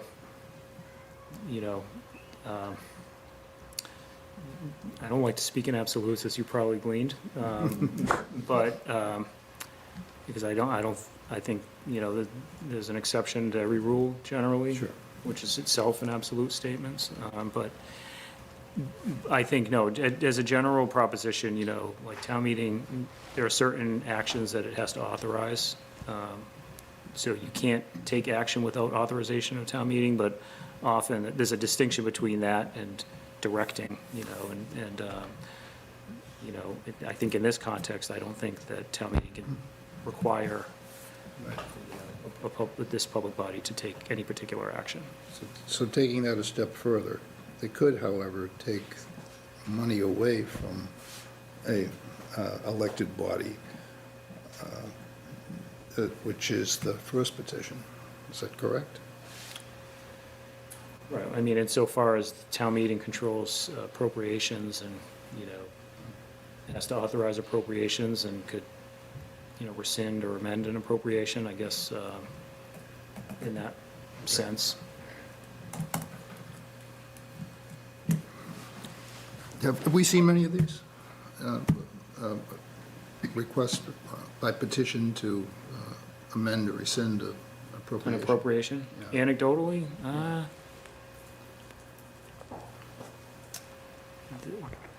I mean, personally, I haven't, but that's not to, I don't know statistically how prevalent it is. Anecdotally, it's not something I've seen a ton of. Okay, thank you. Anybody else? Okay, one more to go. our lighting bylaws. So the lighting bylaw, the dark sky, and then the light trespass. Yes, yeah. Yes. So I don't know, we've discussed, and actually we're hoping to have a speaker and some additional comments on that. But you have the opportunity to review the lighting bylaw. Can you just tell the committee the Methodology and. Yeah, the methodology and, its origin and then what you did. That would be Yeah, very so, helpful. and as I mentioned, Jay put together what I thought seemed like very copious and thorough slides that I haven't had occasion yet to fully drill down into. I did notice one item that was an excellent point, and I'll address it in a second. But my methodology basically was to take the draft lighting and dark sky and light trespass bylaws and check, which I understood to be, basically verbatim what was approved in New Marlboro. New Marlboro, as I think I mentioned at the last meeting, was a subject of an MLU decision that I sent to Jay. I don't know if everyone's seen a copy of it. Does a pretty good job of addressing particular provisions of New Marlboro's bylaw that the MLU flagged as potentially problematic. And I just basically tried to address the issues that the MLU flagged. One item that was included in the original version of the New Marlboro bylaw was a line rendering any violation of the bylaw a misdemeanor. And it turns out, and if you look at and Jay circulated the town report, the vote of town meeting actually removed that sentence. So when the MLU saw it, presumably they didn't see the version that included that language. I assumed that they had approved it, so I didn't flag it as problematic. If you check the repository and just type in misdemeanor into that keyword search box, it generates a number of decisions in which the MLU has disapproved of similar language. So, and what it said is it's just disapproved of that. It kind of isolated it and disapproved of it. There are, there's two mechanisms to basically enforce bylaw violations. Chapter 40 is 4021, 4021D, and the 4021 process is ultimately technically a criminal proceeding process. 4021D is a non-criminal disposition fining process. But anyway, the terms in bylaws that have purported to render violations of the bylaws misdemeanors have been rejected by the MLU. At least I pulled up a quick decision. I assume there were like 1,000 other decisions that popped up. I assume they all say the same thing. So anyway, basically, generally speaking, the MLU flagged as problematic the kind of the interchangeable use of zoning act parlance in the bylaw, which I try to remove, like there's references to special permits. The lack of this is my word, but kind of an intelligible standard that would guide when a light issue constitutes a nuisance. So I tried to add language that would, define what that means, and, in a way that that would guide someone making a determination about whether there's a violation, about whether it rises to the level of a nuisance. What does that mean? So I tried to add some terms that kind of define that standard. And then the MLU objected to the way the enforcement terms were laid out. So my thought was to basically incorporate the 4021D process. There was in lieu of a civil penalty provision, and I think that they also had language in New Marlboro that imposed a fine that MLU deemed to exceed the, the applicable threshold, so. So that was, my methodology was just to take this language, which I, basically, my understanding was the same language that New Marlboro had passed through the MLU, and then address, in our language, provisions that, with respect to which the MLU had raised concerns. Again, it was those three categories: enforcement, standards to govern, and process, due process, that was the other one. So the MLU said, there's really no process to, through which someone could challenge a determination that they were in violation. So we tried to add a process and add some standards that would govern determinations that would result from that process. Can I ask you a question? Sure. Based on what you said, so this is a general bylaw Right. as opposed to a planning bylaw. A zoning bylaw. A zoning bylaw, my apologies. So, and correct me, okay, based upon the general versus zoning, what's the difference? You said, they use the language, but is there any, from your perspective, if something's moved forward as a zoning bylaw, what are the are there additional, there's a process, right? It's governed under 40A Section 5, which is Okay. a section of the zoning act. It has to be the subject of a planning board hearing. Planning board has an opportunity to draft a report, and depending on the nature of the provision, it could have a different quantum. Typically, traditionally zoning bylaws have required a 2/3 quantum of vote. Been amended in recent years. I won't get into all the minutia because I don't think it's germane for purposes of this discussion, but where the bylaw provision would would create multifamily housing where it wasn't previously allowed either by special permit or as of right. The quantum could be reduced down to a majority, provided this other requirements is going to be in an eligible district. Again, I don't think it's germane, but the zoning act, zoning bylaw provisions are subject to the Section 5 process, and also typically have a different quantum of vote. For a general bylaw, it's a majority vote.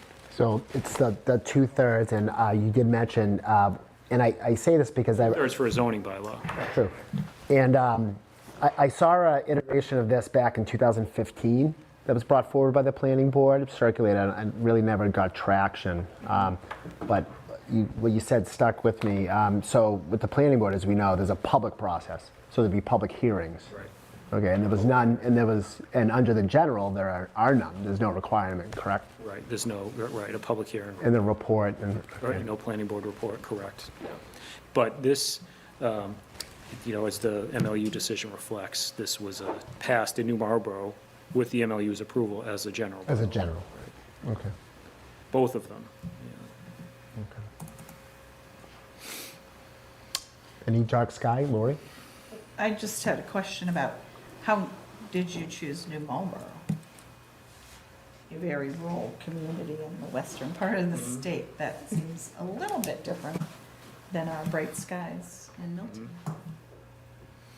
Yeah, I mean, I first learned about it through the municipal law unit. I noted that there's this New Marlboro language was the subject of an MLU decision. Yeah. So it's through the MLU. But, I mean, I'm not very familiar with New Marlboro. Yeah. But, yeah, I mean, I think that's certainly a distinction that's something that I think the MLU decision referenced, was that it's a rural place. Right, which seems, I would be looking at Somerville or another community that's surrounding Boston because we're getting the after effects of the lights. So that's just curious.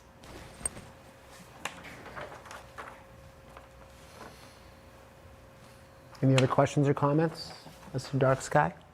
Jay? If I can ask more about the process of how this came to be. And thank you for what you said just now. You answered some of my questions by the answers you just gave a minute ago. But the process. So you said, I guess my question is, there are other differences between this proposed bylaw and the new Marlboro law. Most obviously, questions of what's going to happen with pre-existing lights. Was that additions you made? Were you? First of all, it's not a zoning bylaw, so it wouldn't be, the grandfathering protections that, the pre-existing non-conforming use protections that would extend under the zoning act aren't applicable. I'm not sure offhand as I'm sitting here what the new Marlboro language was, but I thought that I was trying to be clearer about the circumstances. First of all, requiring that, I thought that the language around the terms under which pre-existing lights had to come into compliance was a little ambiguous, at least as I read it. So I was trying to kind of create clear language around that, like a deadline, for example, by which compliance needed to be achieved. I guess the question, if you want to make, I don't think there's anything that would preclude in a general bylaw you from providing the same sort of grandfathering protection, but if you didn't want to and you wanted to make it, if you wanted to require that existing lights come into compliance, I think it's just important to, first of all, identify for clarity the date by which that compliance has to be achieved and what compliance entails. So that was basically the substance of those changes. That was my thinking. Okay, I've got to say I'm confused. So stepping back a second, a minute ago I thought you said that you thought this language was the same as New Marlboro's, but then you changed it for the MLU. But Yep. this is also a change you made, okay?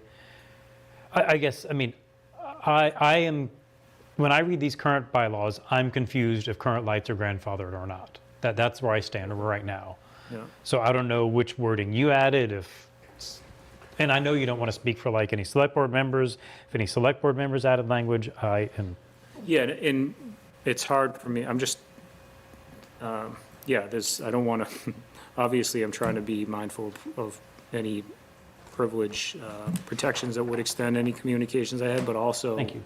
But also, and then, as I recall, opined on other drafts, but I remember trying to be clear about, add clarity to terms relating to pre-existing lights. So I think I'd have to go back to look at the language, but perhaps, if it could have been clearer. I thought there was a deadline, was a 2-year deadline. 2 years. Right, yeah, so. Which seems like an onerous expense for the residents. I can't be affording that. Yeah, I wasn't sure if there was intended to be a time to be in compliant now. So what you're saying is if I have a porch light on my house that shines sideways, in 2 years, I got to replace that. That's what it says. Or earlier. Earlier, if you fall into 1, 2, 3. If your neighbor Oh, complains okay, about sure. you. But I guess what I'm asking is if nothing, Board determine- Yeah, could be. is that your understanding that if Is that I've got to replace my is that porch? what you intended? I just wanted to, I think the intention was, and this isn't what this is more the policy behind it. Yeah, I wasn't isn't gonna my- ask you I'm this just like- question. I'm just trying to create, A legal bylaw. I'm trying to create certainty and avoid ambiguity and create clear requirements, So I think along those lines, you want to have a deadline. If you're going to require people to come into compliance with a certain time frame, it seems to me the most important thing to do in that regard is to establish a deadline. What that deadline is, could be 2 years, it could be longer. There could be, mechanisms to, for good cause to extend deadline, but my point is, I just want it to be clear what the deadline is and what you have to do within that deadline. But the propriety of any of that, or as a policy matter, whether those deadlines, or what you need to do should be changed or modified, or scaled back, or the deadline should be extended, I mean, those are fair questions, those are policy questions, it's, Thank you. I'm just trying to create certainty and clarity. Yeah, Liz. A question about the penalties provision. So it says, any person or entity who violates this bylaw shall receive a warning for the first violation and shall be liable to the town of Milton in the amount of $50 for the second, and in the amount of $100 for the subsequent, et cetera. What is the first violation and the second? But like, is that my one light is violating again and again? Like, is that the guy? Every day it goes on. Well, there was everyday language before, but is it, I have more than one light that's an issue? Like, what does a second violation mean? Well, is it possible that you have to be handed a violation? So that there has to be somebody there to Yeah, but when you park your car illegally, they don't just keep putting tickets on it until you show back up. Oh, they do. They do now, Not they within do. one day. Oh, yes, they do. No. My point is Not that you may Milton. not get a violation every day. Doesn't mean that you They have to couldn't. come around. They have to come around to give you a violation every day. And if But it would be somebody- for the same light, Attorney Milton. Like, I could have a violation and then another one for the same light, for the same issue. I would say yes. All lights get a violation, so every single light that shines outward gets a violation every day until you fix it. Maybe we're trying to make money for the town. Maybe that was the objective I think behind it. that's okay. But, Parking meters. Parking meters. Parking meters. so when I have my light that shines onto my driveway so that I don't trip and kill myself, my children that I'm trying to bring into the house or whatever, As long as it's not every sideways. time it is sideways. It has to go down. I know, but it has to be glowing warm. So, anyway, but that would be a second violation. Is that your interpretation too? Is that a second violation would be like the next, after I get my first violation, whenever they get around to giving me another one? The same light though. And the light goes on the next day. Light goes on the next day. 3 days. Every time my neighbors complain about me, I don't have any bright lights. Anytime my neighbors complain. If you keep that light on long enough, we're gonna pay for the new school. Not for my mom, never. Don't want any complaints about my lights. I don't have any bright I'm lights. driving down tonight, Don't you? making calls to They're all the warm and glowing. building commissioner. This is so confusing. Liz, you done? What would have, I'm sorry, Lori, go ahead. Brian, after you. By the way, some of these questions, I mean, when you're reviewing a bylaw, especially one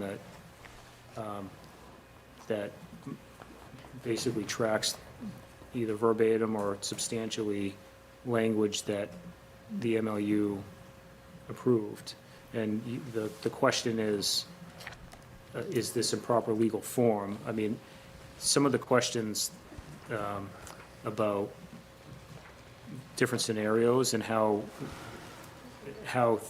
enforcement would work in different scenarios, or what different provisions mean when you really drill down. I haven't given a ton of thought to those, and I'm not sure, I'm happy to indulge everyone and kind of give thought off the cuff to some of those questions, but, also, I guess I'd be interested to see how New Marlboro's applied some of these, how it's worked in practice. I will say with enforcement, I've done plenty of enforcement, and, as a practical matter, depending on the circumstance, usually it's better when you can secure compliance cooperatively. And there's different approaches to it, and it depends on the circumstances, but I think, for the most part, you're better served to work cooperatively, so. Liz? What about the lights that people have that illuminate their trees? Beautiful trees. No, it's pointing up. Points up. Not sideways. That's a Violation. lot of people that are going to be going with that. Money for the town. If you can if you can get the money. You know, That also for- may be kind of a We're gonna have to safety hire a because lot you of have- people It's to- 2 years. for Yeah, 2 enforcement. years. Okay. Unless I complain.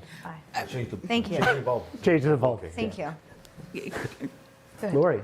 There's no, yeah. I'm wondering, so what would have mandated or dictated or driven us to a general bylaw versus a zoning bylaw that would have allowed for public process? I mean, you're sitting here getting pummeled with questions, and I apologize, No, about just things no need that, to apologize. like, we have no idea. This just shows up and we don't, understand what the impetus is behind it. Why did we go general? Why didn't we go zoning? It was supposed to be, it was zoning before. Now it's not. Are we trying to avoid the public process? Are we trying to pass it at 50% versus 2/3? You might not be able to answer that. I can't really speak to that. I mean, I think that there's a little more flexibility. I think maybe the biggest distinction is, there's, I guess, a little more flexibility with respect to a general bylaw.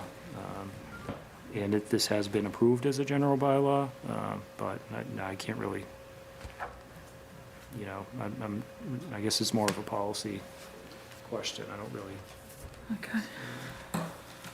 Okay. Good. Judy has her hand up.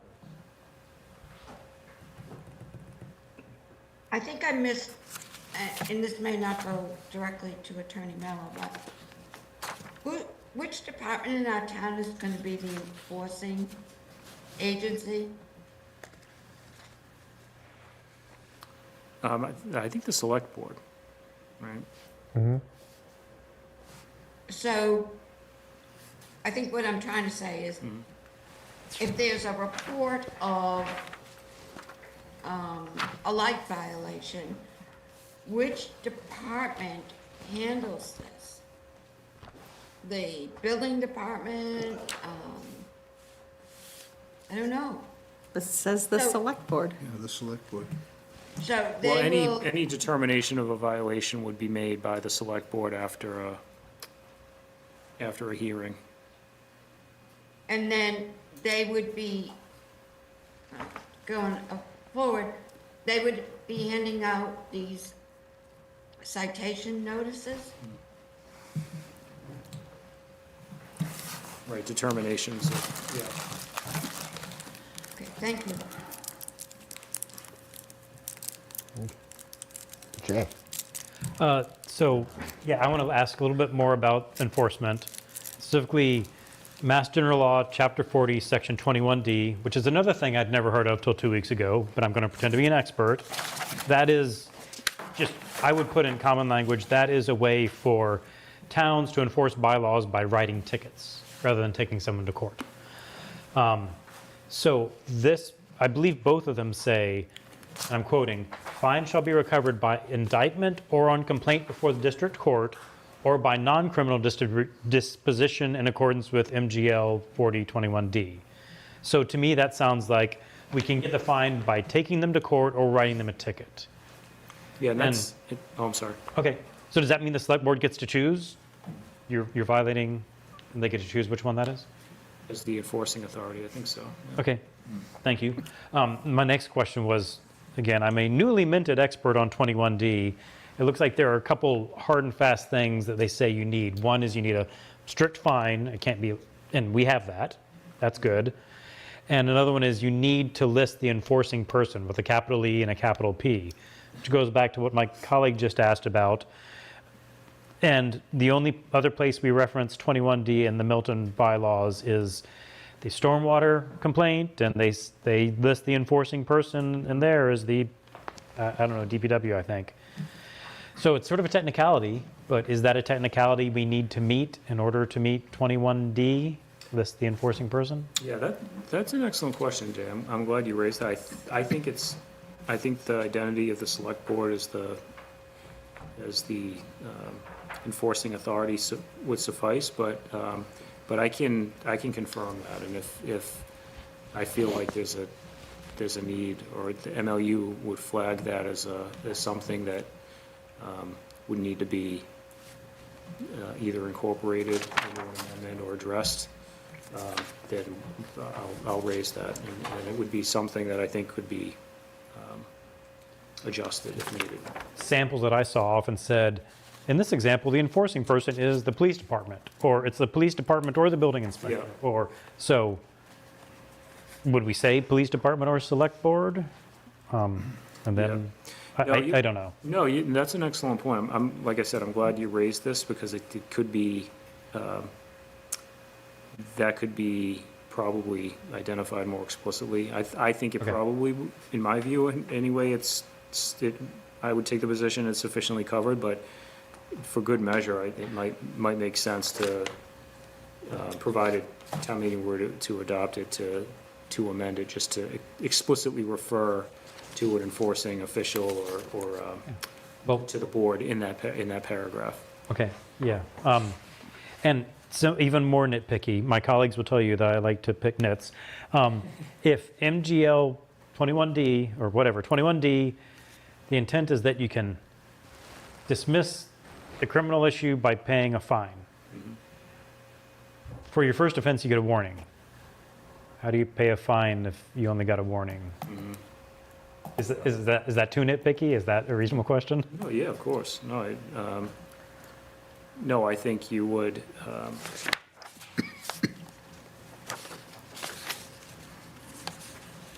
I think probably as I'm sitting here, I guess if I would say that the 4021D process would be available as of the second violation, but Okay, so sort of the common sense answer. The first one, they get a warning, that's it. yeah, well, because the paragraph that invokes 21D contemplates that, so I think that's how I would, Okay. So, Brian, actually, you're up. Yeah, I have 3 questions. The first one, do you know if any experts were consulted on these 2 articles at all? Engineers or lighting experts? no, I don't. Because you don't know what, like, the 2700 and the dark sky thing, 2700 kelvins, where that came from, I'm not what it means. Kelvins, but how many kelvins is this? all I guess, when I looked at this, I viewed it through the prism of, okay, this, MLU looked at this and flagged these issues. So, I don't know that an engineer was consulted, but I think that tracks the similar language or the same language in the New Marlboro provision. Okay. Why, do you know why this, like, holiday lights were excluded from these 2 articles? No. So you can't technically, theoretically have any holiday lights, Christmas, Halloween. That's, I would think, or they could violate, they theoretically could violate. Right? Mm-hmm. I don't know if that was intentional, or war on Christmas. Could you imagine shielded holiday lights or bright white? Yeah. I mean, like 2700 Kelvin is basically warm lighting. Maybe we can And invent only, shielded holiday lights. yeah, A so, light bulb, you mean? yeah, Those light ones that you bulb. So it's a flash color against your temp. So house. 5,000 Blinky, blinky, I think are all the really stop bright signs white LED. that go blinky, blinky everywhere need to be removed. White light. Gotcha. So this is That feels like an probably emergency 3,500. safety measure, Really? though. Yeah. Blinky, blinky. Okay, Please first. That's what I was wondering, if somebody could come in and show us what 2700 Kelvin. No, 2700 would be like old, warm, incandescent light bulb. That's it. Wow, This is that's, probably closer to 35, 5,000. so for is we outs, found our expert. bright light. Please tell me what's 2,700. Compare it to something, a candle. Old incandescent light bulb. Oh, When you're back to like, the screw-in Filament. kind, the Light filament. bulb? Okay. so bright white LEDs are probably somewhere between 5,000 and 6,000 Kelvin. Yeah. These, And these are probably 35 to 4,000 Kelvin. What's a full moon? We have to ban that? I'm just kidding. Down, not in a, Yeah. Oh, that's right, down, not up. sideways. It's Yeah, down. I Not guess the it's okay. moon that's glowing, it's the Interesting. reflection of the So sun. no experts, no consideration on holiday lights Yeah, on this? I think the experts, I'm not sure what, I think when you say no consideration of holiday lights, what do you mean? Like technically, like you can't have, am I wrong? In this, you can't have Christmas lights or Halloween lights or, if they're above 2,700. what? If they're Yeah, above if they're above 2,700. Yeah, So no bright holiday lights, right. dim ones. I guess, Conservative lighting. when you think of holiday lighting, it gets a little bit, I think you have to be a little careful in defining, it kind of These holiday intersects lights. with like religious, you have to just be a little careful about those types of issues, but as I'm sitting here, I'm not in,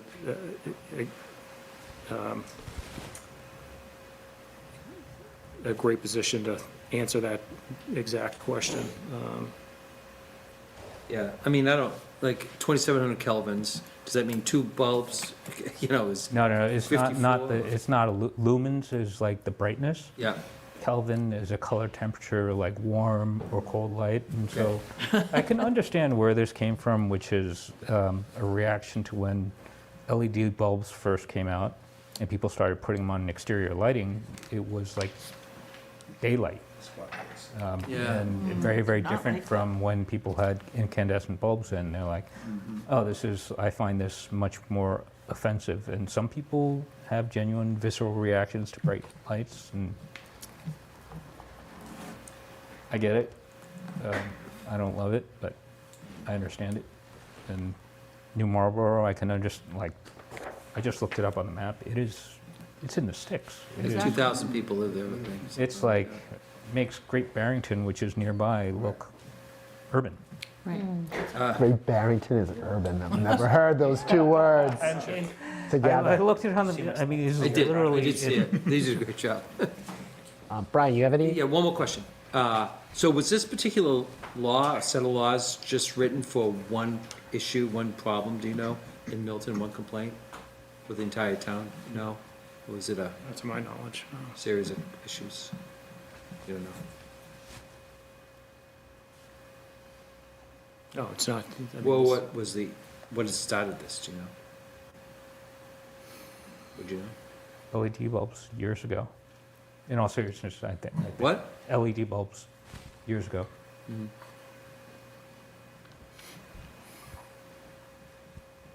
But that's why they've adopted different, the bulbs have evolved to LEDs come in all temperature ranges now.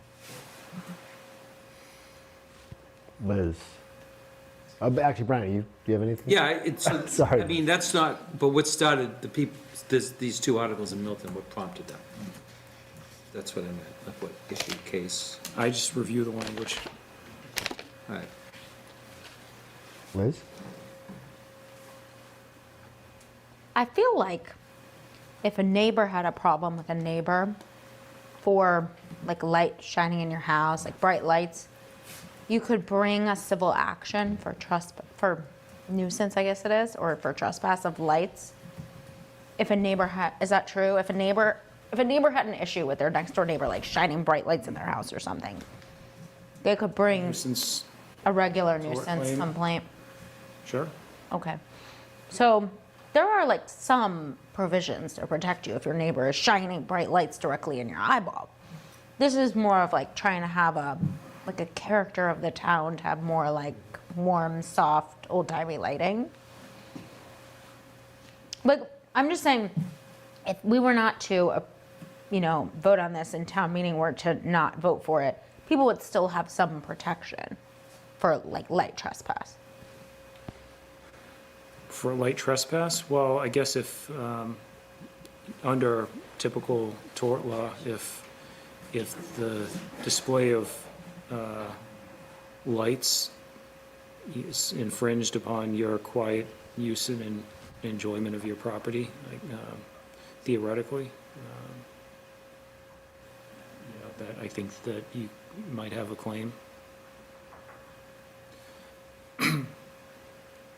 And there's probably, it's probably rare for a reason, I guess, but hard to prove. That's also why nobody ever wants stadium lights allowed. Because they're never warm lights. They're xenon, bright white lights.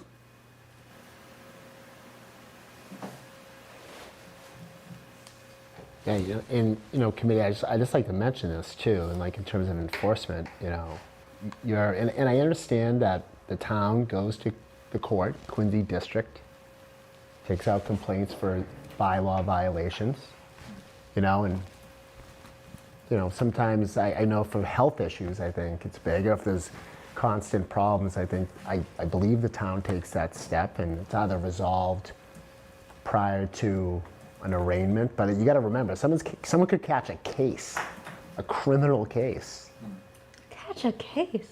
for having like too bright of light bulbs. And they're talking about indictment. Indictment? Well, we might not have a legal department. Well, that's right, but Yeah, we don't have any. but the indictment would be by the Attorney General, or the county district attorney, and remove the matter to the Superior Court. Time to install your lights. I mean, the penalty it could be a fine, or I don't think it's but you got to remember, someone could get a criminal record if the town proceeds, and I don't know, I just wanted to bring that up to the. Theoretically, and that's language from the MLU's decision in New Marlboro. It actually specifically cited those two mechanisms. I'll say anecdotally, or as a practical matter, the more common approach by many multiples is the non-criminal disposition process, and for whatever that's worth, I think it's not the criminal process isn't as typical a path in my experience. And I know there's often great, they take lengths to avoid that, but like the language being in there is just concerning anyway. So I just wanted, it's more of a comment than anything else. Warrant Committee, I just want to mention, as to this, Attorney Mello's here, Town Council. I'm hoping that we have a guest, a visitor, to speak to this in terms of enforcement. And I am expecting comments from the Select Board by over the weekend at some point that I can share with the committee. I was planning on having a speaker come in the day after President's Day to address enforcement, and obviously, and it would give the Select Board enough time to kind of draft up some comments that I can share with everybody here. So I just wanted to point that out to everybody, that I could have a little more feedback about this. So if anybody has any more questions just concerning the legality or some of the specific language and verbiage or whatever used here, here's our chance. So I just want to say there could be more coming on this for our consideration. Like exhausting the issue, I just want to make sure, this is something the Select Board put forward, and I want to give it all the due diligence we should. And it's obviously not a speak now, forever hold your peace situation. I'm happy to address any follow-up questions. Sure. Yeah, you're getting the brunt of it all. This is an important process, and this is the kind of vetting that serves the town well, I think, so. I don't see any more hands up, so are we exhausted this issue tonight. We've probably exhausted our attacks of Attorney Mello. I would trust. Attorney Mello, thank you very much for coming and putting up with us. Sorry for your loss. Well, thank you. I Yeah, appreciate and our condolences to your family. it. Thank you. Sincerely. Thank you. And I know members, if you do have other questions, and Attorney Mello, I think, would be happy to answer them. I'm sure town meeting will have questions. And maybe when I receive more comments from the select board, maybe would be in a position to maybe take a vote on this. And that's another reason I think this is a helpful process, because, it's, this is a good, testing ground is probably not the right phrase, but this is a good precursor to town meeting. I mean, these are the types of questions, it's good practice, and I like to hear questions that you all have, because you guys do a really thorough job of really, studying everything and thinking about hard questions, and if you can make it here, you can make it anywhere, right? So, if I can get by warrant committee, I can make it to town meetings. So I appreciate it, and any follow-up questions, I'm happy to be available. So Town council, thank you so much. appreciate it. Thanks. See you at town meeting. Okay, great. Okay. So, I would like to hold off on the lighting. I'd like to give inspectional services or the opportunity to come in and answer some more questions, and then comments from the select board member. Are we okay with that? Are we okay coming back maybe Tuesday? Nice kind of we could also use that as a pre-meet for the special town meeting. We can talk about that a little bit and post. Does anybody else think it's odd that the select board is an enforcement agency? Yes. In my experience in town meeting with bylaws, I do. You think it's odd, or? I think it's odd. Yeah. I think they have a lot on their plate. Normally, wouldn't it be I would have thought it'd be the building town engineer? building department or The something? building department, or, Some part-time, somebody. and Because if we're driving home and there's a light that's completely out You're of gonna compliance. call who are you Richard gonna Well? call? Chair Wells? I'm sorry. We have a light that is shining brightly on the side. well, they don't necessarily have to be the reporting agency, but the enforcement agency. It just, It just, something about it feels weird to me. I'm back to New Marlboro too, Yeah. sorry. No. Thank you. I have a question. Does anybody think this is a good idea? Seriously? I mean, just, Tom, I'm not. Oh, no, To be disrespectful, I know that, we're gonna we're gonna beat this thing down. What do you see? If you can make it here, you can make it anywhere. I like that. Get t-shirts. But this just seems crazy. Absolutely crazy. And I said this before, and I'm just repeating it again.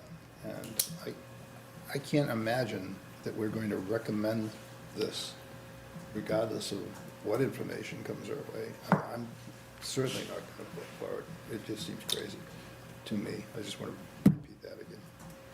I appreciate it. I'd like to respond to Sure. colleague. So I think the dark skies law has a lot more problems and a lot fewer upside. I think the light trespass law has fewer problems and more upside. I think it has more potential to do good. What I don't know, and I probably won't be here when the warrant committee decides this, we've got a couple options. We can, as a warrant committee, say, the light trespass law, it's good enough, and it has some upside. We can say we recommend it.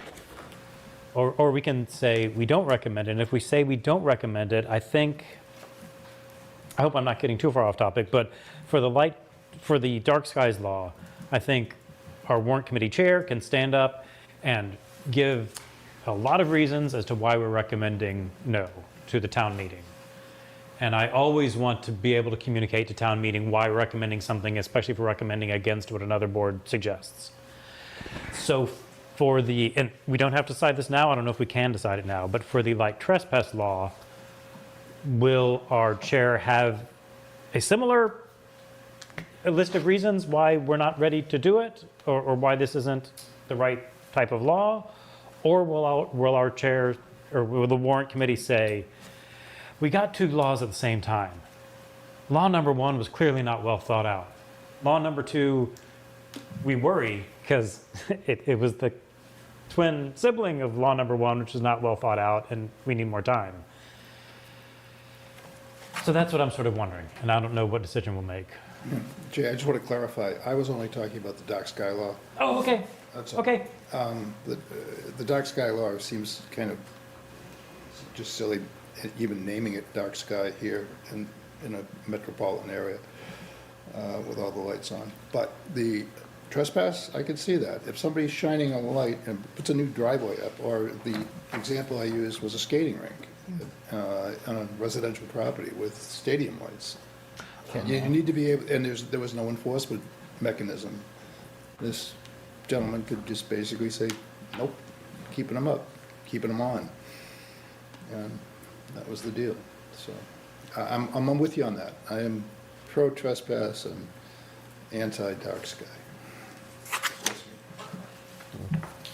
Judy also. Liz, then Judy, I guess and Allison. for Jay's comment, for the purpose of like completion of discussion, I would say I would like to hear from Inspectional Services and the Select Board. Not because it necessarily would change my mind. I will leave my mind open to be changed, but I think because then maybe like whoever's writing the comment, I can just see if I were in town meeting and not having watched all of this, or in town meeting without that. I guess if I were in town meeting and that discussion hadn't taken place, I'd say, well, did anybody check with Inspectional Services? Or what was the select board thinking? Like, why? So I guess just for educational purposes for other people, I'd be willing to hear. Absolutely. But will it change anybody's mind? I don't know. Maybe not. I'm actually hoping that there's a reason here that I missed. Yeah, I'd like to hear kind of some of the reasoning Yeah, as well. I really would like to know where this came from. Okay, can we just go to, so we get some other people?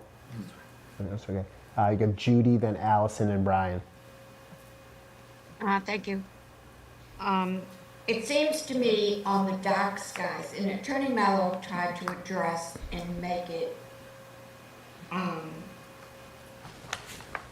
objective. However, when the enforcement board or department or committee, it's really becoming more subjective.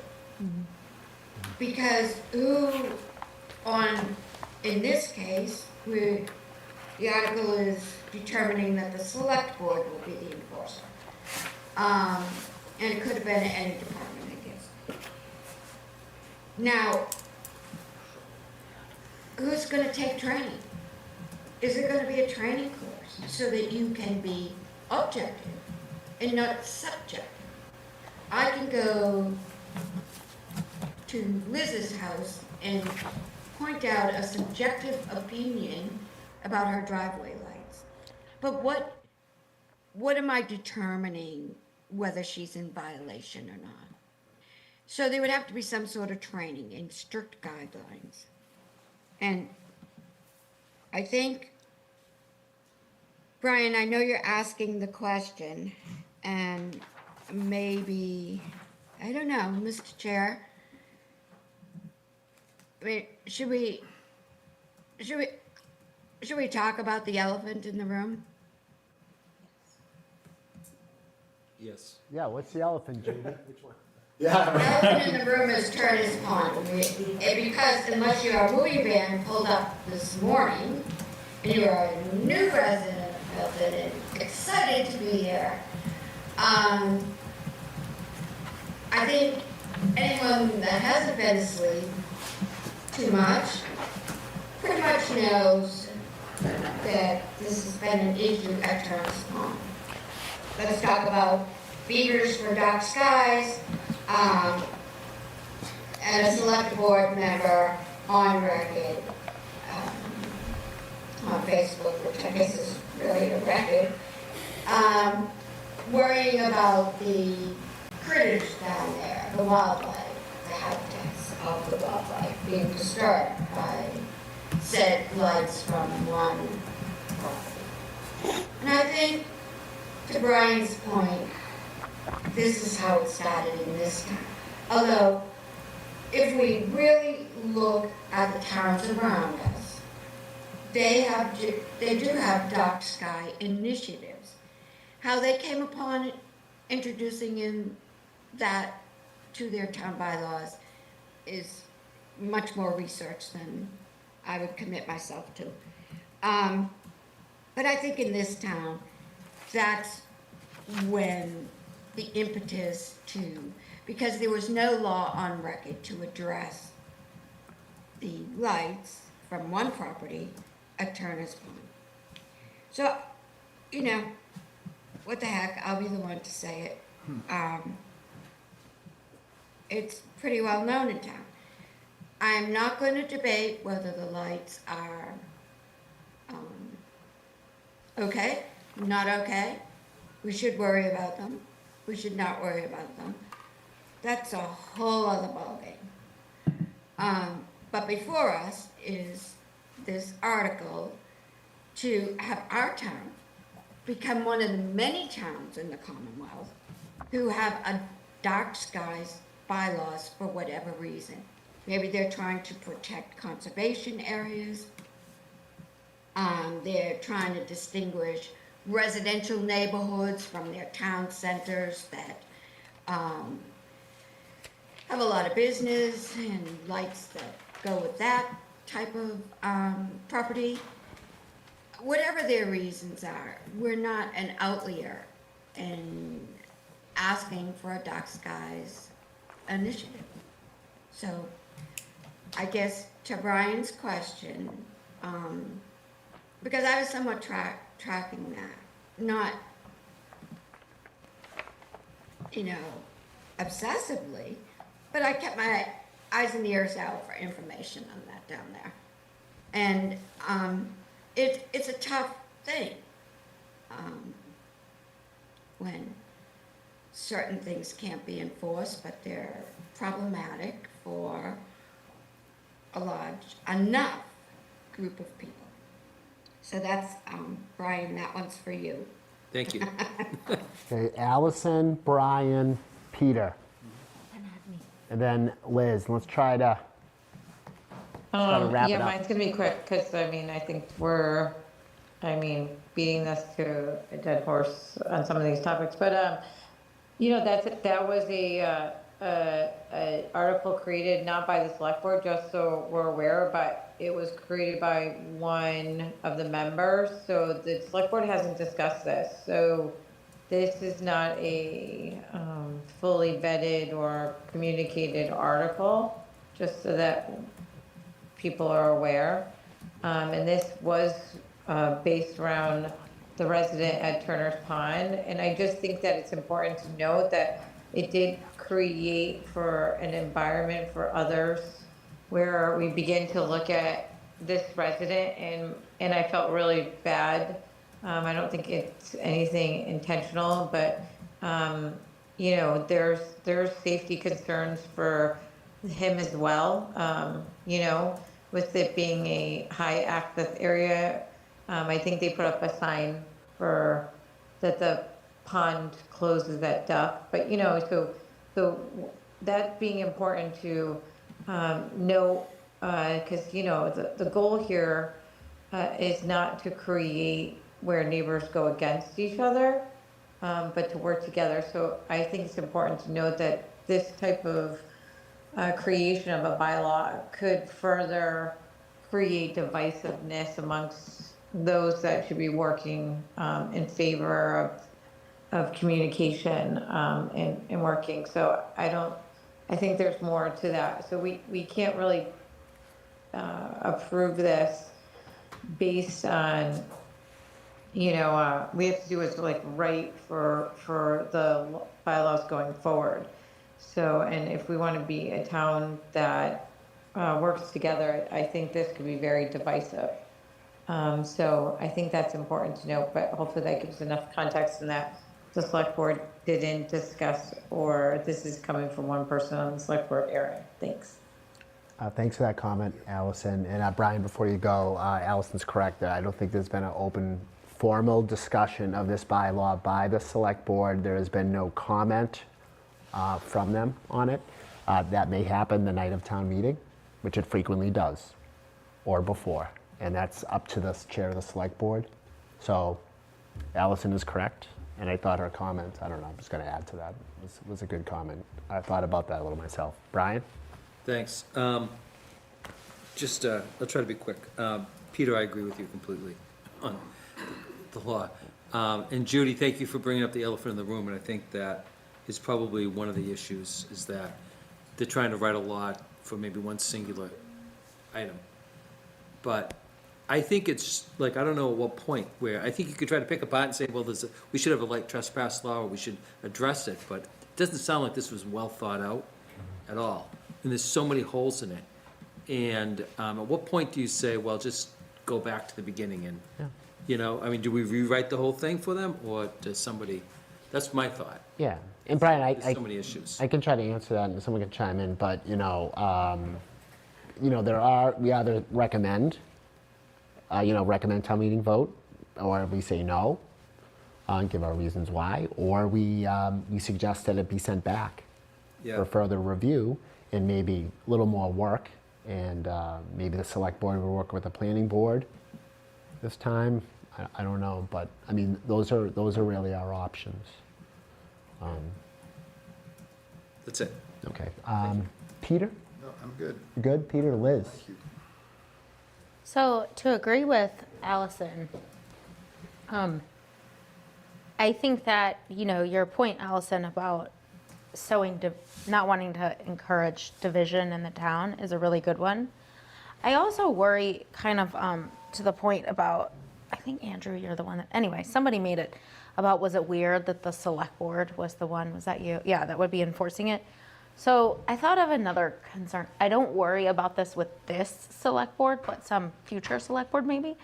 If the select board are elected, and I would rather have a employee, because if you're elected, then I am concerned that, and again, not our current select board, because I think they're all very honorable people, but if you had a select board that was different people, you go after kind of, oh, these people are with me, those people aren't with me, this person's my friend, they voted for me, they donated to me. I would think that it should be an employee of the town who's consistently works here, no matter which way the wind blows in terms of politics, and as Judy said, can inform themselves, have training, and apply it consistently. And then I think that will also help not to, as Allison mentioned, we're trying to avoid, but would help not to sow division. So that's just another thing that I thought is kind of an issue. But your question about the select board enforcing it, I thought, yes, that's true, because why they're so busy, like this seems lower tier. But also, I do worry about Allison's point, and I also am aware of this whole Turner's Pond situation, and just to add to kind of Allison's point, and I think your point, Peter, like to have a law kind of driven by one person, I would like to hear from whoever on the select board that you're having come in to sort of talk about the genesis of this and the intent, because if that's the case, then I would find that problematic. Can I just add Sure, one please. quick comment? I find lots of parts of this law problematic, but I do understand some of the rationale. And the example I would give is, two different examples I would give is, if you drive down a gas lantern district, and all of a sudden they swap those out with 6,000 Kelvin bulbs, which is like daylight, you'd be like, this is not pleasant. And the same goes for a long stretch of street. If everybody but you had these bright white exterior lights, you'd be like, This is not pleasant, it's like daylight. And the flip side would also be driving down Canton Ave towards Blue Hills. And all of a sudden, everybody started turning on light. Everybody on that street decided to turn on really bright lights. You know, you'd be like, the town has lost its character. Now feels like a metropolis. So from that perspective, I sort of get it. I don't know that we necessarily need to regulate it this way, and I definitely don't think having anything that potentially allows for criminal records belongs on there, whether they plan on enforcing it that way or not. Like, I don't see any reason why you should have, why it should be anything other than a civil penalty. So I just want to add the counterpoint. I don't have as visceral reaction to it as some of the other members, but I also want to state for the record that I find many pieces of it problematic. Thank you, Andrew. I agree. I mean, there are certainly, I agree with everything you said. So, and Jay, again, did a great job delineating a number of the issues. But I think it was rushed, even though it took forever to get here. And I think I would refer it back. It needs to start over. And it should probably be a zoning bylaw to have a public process. Jay? Yeah, I'm thinking about the light trespass bylaw, because that seems to be the one that we're undecided about, maybe. As far as the select board being the enforcing authority, I'm not concerned with what Liz said, because I sort of thought about this also when the alcohol question came up. Oh, will the select board discriminate in who they give alcohol permission for? Well, the select board already gives one-day liquor licenses. They give permanent liquor licenses. The planning board gives approval and not approval. And somehow, through wise town employees and wise town council, we have avoided discrimination on the decisions that the select board and the planning board and others make so far. So I'm not terribly worried about that aspect of them being the deciding factor. What makes me less happy is I think I know why the select board is the decision-making authority, because that's who it was in New Marlborough, Massachusetts. Would it be better if it was, I don't even know, the building inspector? I don't know what the building inspector does, but I'm just throwing out words. Would it be better if it was a certain town employee? Probably. Is that a change that we can amend between now and town meeting? Maybe, not very well. Is it? So then with the light trespass bylaw, I think it has a few flaws. Question is it worse to implement it, or is it worse not to implement it? And I'm not sure. So you're welcome for that wisdom from me. No, thank you, Jay. Ron? I think this discussion is great, but I think we're debating the laws before we have the remaining guests. I would just say we could probably go home and listen to these other people and then talk about this stuff. The same discussion today. Wise Ron What a Sia, great idea. striking common sense into the chair of the committee. The purpose of this too is there are people watching, they're drawing from us, and this is why we exist and why we're appointed, not elected. So I appreciate the comments. Are we done with this? We're going to come back one more time, and we can vet this a little more. So right now, it's 20 to 10. We have a meeting scheduled for tomorrow night. We need not have that meeting. We can act on anything we'd like to act on tonight, or we can wait till tomorrow and maybe short discussion, potentially vote maybe on something, everything, exception of the lighting bylaw. I'd like to give the select board, the opportunity to present us with something. But committee, it's your time. Which ones are still outstanding? We have the ADU, the 2 citizens petitions, and the two lighting bylaws. Total of 5, it would be a total of 5 votes. Can we vote on the ADU now? Well, Yeah. We just need a motion. I'll make a motion to vote on at least the ADU part now. Okay, Liz has a motion to Great. vote on the ADU. Talk about the other ones in a minute, but for now, The ADU bylaw right, as amended thank you. by the select board with the Warrant Committee's help. No, the I mean, the planning board, I'm sorry. You know what I'm talking about. Select, The planning board and approved by the planning board. Okay, so Karen, this would be our redlined draft that we did the other night. Is that the same one that's in this, or is it changed? It's changed from there. I can Okay. share it if you think. Just let Karen put it up so it's before us, Yeah. Change and encourage. procedures.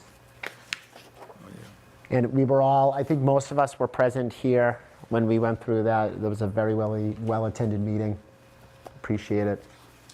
Was that yesterday? no, Or no. Monday? No, it was like a couple A weeks week ago. ago Monday. Remember when Chair Hall was here, and then Cheryl Tagayas and Maggie Oldfield were Maggie here, and then, 3 weeks. It was Monday. Were you at the first round of the Bean Pot? I was at the first There we go. There we go. well, it was very similar language to what's in the warrant, just a few like kind of typo-y things were changed, but. And we're on, yeah. Only thing with the ADU, so Attorney Mello was still waiting for feedback, but we could still vote on it, subject to the feedback he gets. Correct.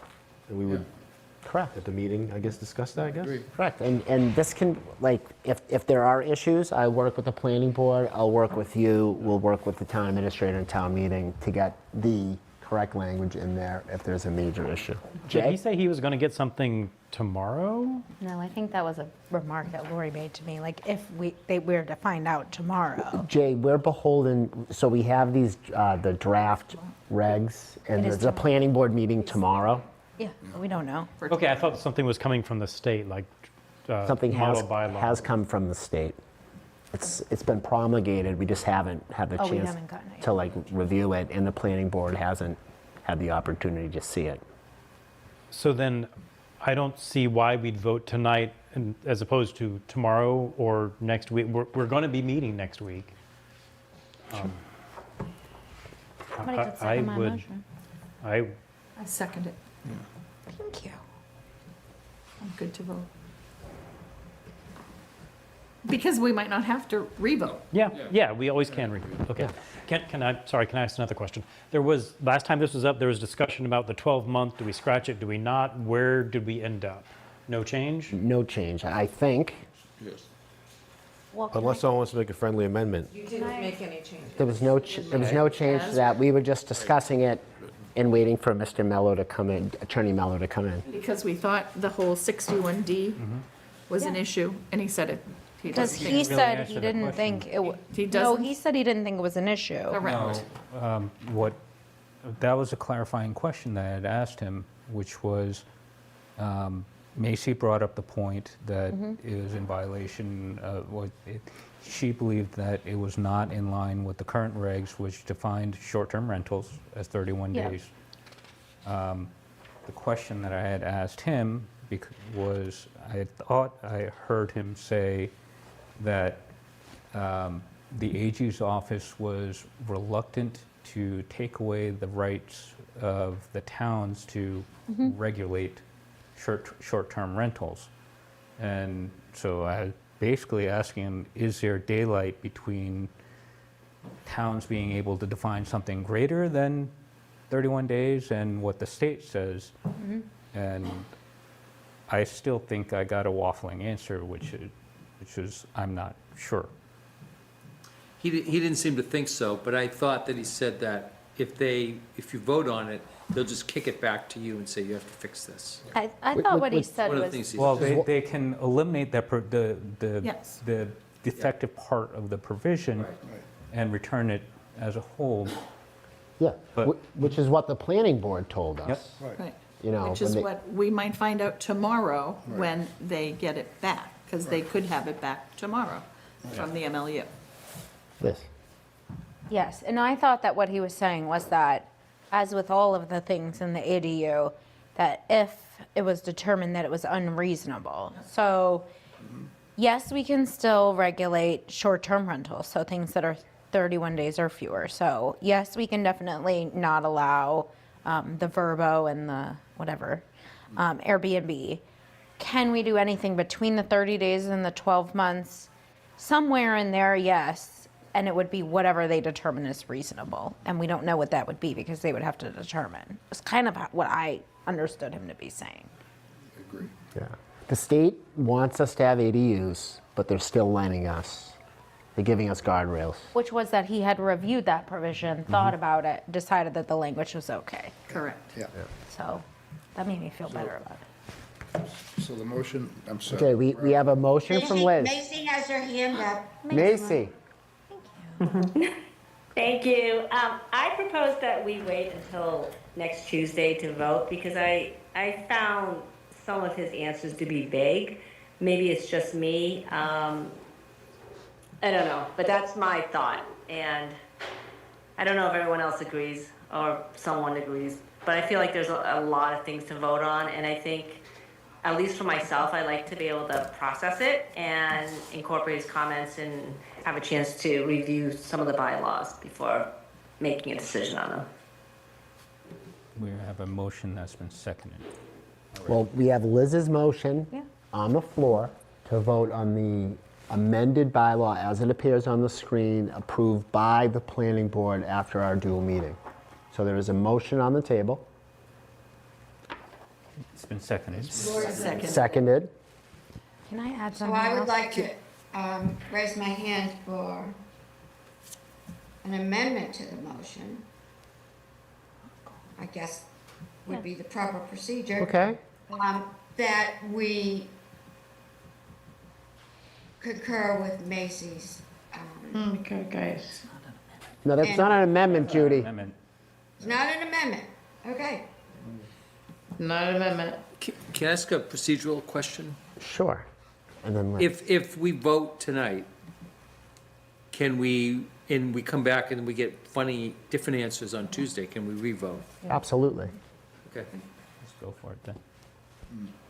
And I think we have, I mean, if they're saying this is a no-go, we're not standing up and telling town meeting to vote Right. on it. So, I mean, we would take corrective action. Liz. Be willing to go forward. So, the planning board looked at all of that, decided it was okay. Town council looked at all that and decided it was okay. So I feel better about voting. So I continue on with my motion that Lori Okay. so kindly seconded. Okay. The motion's been seconded. We have a Jay. I would like to make an amendment. So I'd like to say that in the discussion last week, there were two concerns with the 12-month. There was the is it legal concern, and there was the policy concern. Is this what we want or not? And if we think we're okay with the legal concerns, there's still the question of do we want it or not? So in that vein, I would like to make an amendment that where it says ADU may not be rented for periods less than 12 months at a time, I would like to propose an amendment that 12 be reduced to 6. Okay, so Jay has an amendment on the floor, a friendly amendment to amend the zoning bylaw as it appears on the screen approved by the planning board. And Can you just tell me the section? Because then I can. C7. To change from 12 months to 6.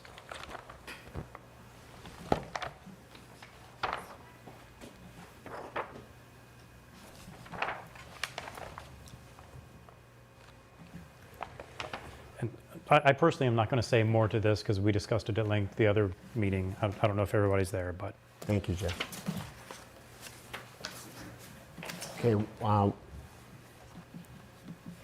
once it comes up on the, Take my second time, just oh to yeah, save the take your time, Karen. Thank you.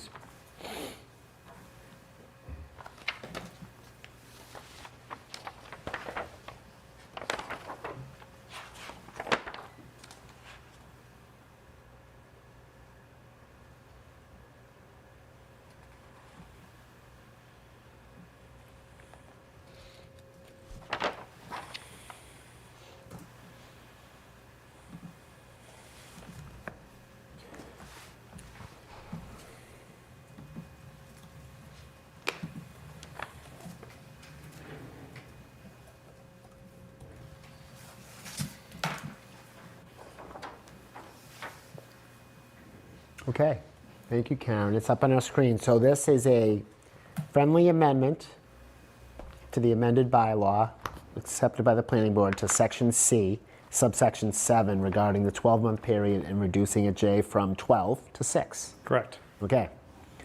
The motion on the floor. Do I hear a second? Second. Julia has seconded the motion. Are we good to call a vote? Any comments? Can we talk about, Comment? yeah, thank you. I would like to hear your comment. Comment, Brian. Comment? Comment as to I Jay's. think I'm against it. I think that Milton is, I think it's a great community. I think we should stick with the planning board's recommendation. I think Milton is a series of neighborhoods, it's a community. I know all my neighbors, I bet everybody else in this meeting probably knows them really well. And I think that you would want to have people there, long-term residents. I think you want some continuity. And I think you don't want people maybe moving around like every 6 months, bouncing around. I don't think it's good for like kids that are in school possibly, that might be there. I don't think it's good for them. I think you want long-term people, longer-term people if you can. So I agree with the planning board's recommendation on it. If I can say anything else on it. Judy. Okay, Liz then Judy on the amendment, Jay's friendly amendment. Well, I mean, my concern is that I also personally think that 6 months is a little bit long if we're trying to allow people to have less than year to year. So, I'm trying to just sort of put my own personal aside and think, okay, the planning board kind of recommended this, but I almost think it's better to have, what is that, the MLU? Kind of Municipal law unit. come back and say, this is unreasonable, and then refer us to what is reasonable, because maybe 6 months is unreasonable. Maybe anything more than 1 month is reasonable. Maybe 12 months is reasonable. I think that they might indicate to us sort of what is appropriate. I would expect them to. They might say, you can't have even 3 months. You have to have one. I don't know what they'll do, but. Okay. Thank you, Liz. Anyone else? Peter? Judy. Judy next. Peter, Macy. Just a comment, I think this whole ADU was planned by the state to improve housing options. Clearly, towns want to not turn themselves into the hotel rental business, but the spirit of the law is to create housing options. In that vein, the majority of rental housing options are 1-year leases, or what they call long-term. So I think we should keep that in mind. The spirit and intent of this ADU by the state in 350 towns is to create a housing option. There's plenty of hotels out there. So that's all I have to say. Thanks, Judy. Peter? I think I'm with Brian on the 12 months that the planning board put forth. They spent a lot of time and effort putting that together. If it's not correct, it can be changed, it will be changed. And I'm just going along with the document as it was written and approved by us, or edited by us at the last meeting. Thank you, Peter. Liz? Anyone else? I wasn't raising my hand or anything. Yeah. You just think No. I'm going to talk over. Oh, Macy, I'm sorry. I agree with Judy and Brian. I think the 6 months, it seems, and with no disrespect to Jay, it seems like we're just pulling numbers out of the hat, out of a rabbit's hat. So I think we should stick with the 12 month. I understand the intent behind the 12 months, which is to promote longevity in our neighborhoods and investment in our neighborhoods. And if there's a problem and if it comes back to us, we can revisit the issue. But either, we keep it the way it is or we don't at this point. That's my thought. Thank you, Macy. Andrew? Not to create a roadmap for skirting the law, but we did discuss last time that there is no real enforcement mechanism, so I don't think there's any harm in having 12 months in there. And regardless of whether I think 12 is arbitrary or 6 is arbitrary or whatever, I think there's a lot of room for flexibility for renters and rentors. So I'm for leaving it as is, as written. Thank you, Andrew. Okay, are we maybe ready to take a vote? Kind of have a feeling of where people are going. Okay, so as to Jay's friendly amendment to reduce Section C of the ADU bylaw as the new addition as approved by the planning board, and that would be Section C, subsection 7, reducing from 12 to 6. Karen, could you call the roll? Sure. Tom? No. Steve? No. Lori? No. Liz? I'm sorry, I'm so confused. 6 months. 6 months friendly 6 amendment. months. No, I'm sorry. Jay? Yes. Allison? No. Julie? She may have left. Julie? She's here. No? The choice? I'll call her again at the end. Andrew? No. Macy? No. Julia? Yes. Peter? No. Ryan? No. Aman? No. Ron? Yes. Judy? No? And I'll try just once more. Julie Joyce? She's gone. The motion does not carry. Okay, so now we're back to the original amendment, the original article as amended by the planning board the other night, Article 11, as written on the screen just a few moments ago. We're very familiar with it, but I don't know if there's a law or it has to be up there, but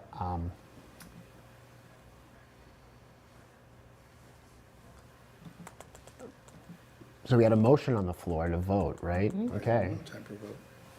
Time to vote. Unless anybody has a final comment?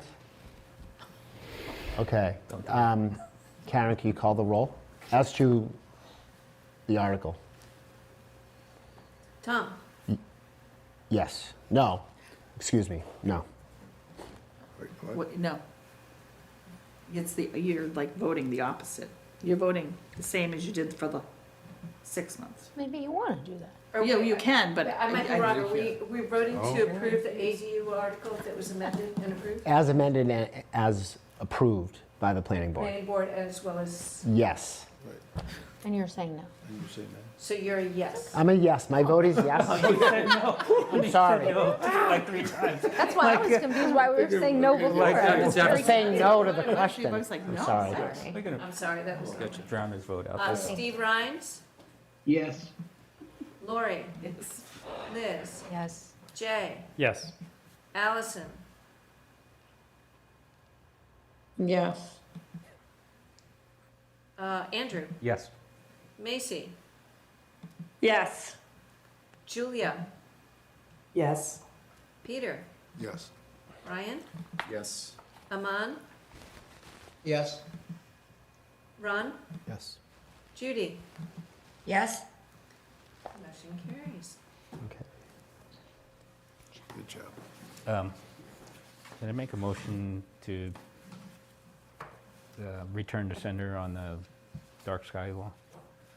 Okay, well, we have the citizens petitions. Yeah. And we're not going to get anyone.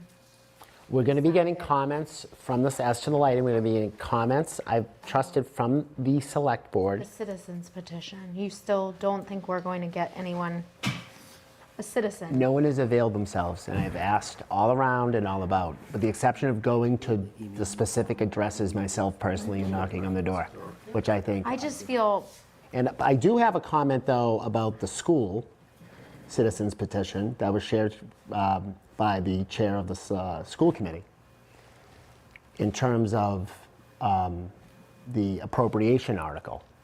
Okay. I invited them in, The school committee? yeah, Okay. and they can't come in. They have a lot going on right now, as we all know. It was indicated to me that they were not consulted, okay, when this was drafted. And they have not discussed it at all as a committee and could not render an opinion if they were here tonight. There will be future meetings, probably the week of town meeting, where they may have an opportunity to discuss. But, and similar to the select board, I asked, is there anything you'd like me to relay to the committee? And it's just they have no position at this time because they haven't discussed it and they were not consulted when it was drafted. So, Liz.